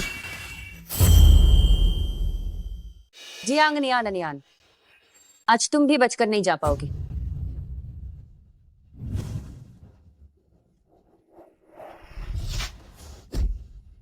जियांग याओ याओ, मुझे लगता है कि तुम पूरी तरह पागल हो गई हो। पागल? तुमने मुझे पागल कहा? जियांग नियान नियान, अगर तुम नहीं होते तो मेरा सब कुछ बर्बाद नहीं होता। तुम सबको सजा मिलेगी, सजा मिलेगी। जियांग याओ याओ, अपनी नाकामयाबी का दोष दूसरों पर मत डालो। ये सब तुम्हारी अपनी गलतियों का नतीजा है।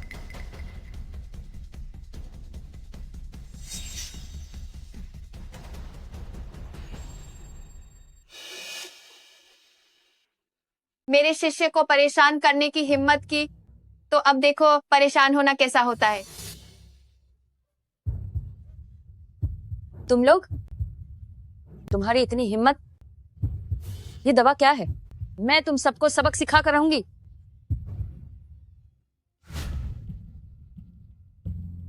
सभी शामिल लोग कृपया हमारे साथ थाने चलकर जांच में मदद करें।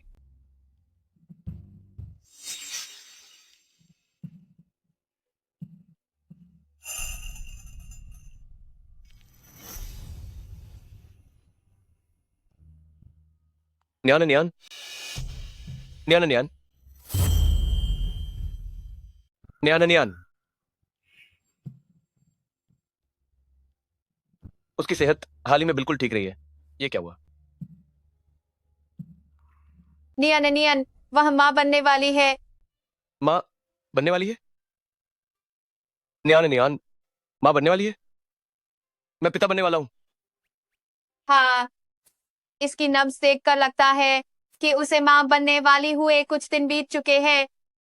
ये बच्चा, लगता है वह माँ बनने वाली थी, पर उसे खुद भी इसका एहसास नहीं हुआ। मैं सच में माँ बनने वाली हूँ। हाँ, न्यान न्यान, हमारा बच्चा आने वाला है। मैं पिछले कुछ समय से सच में बहुत व्यस्त थी। मैंने अपनी सेहत का जरा भी ध्यान नहीं रखा। न्यान न्यान, आज के बाद से मैं तुम्हारा और बच्चे का बहुत अच्छे से ख्याल रखूंगा।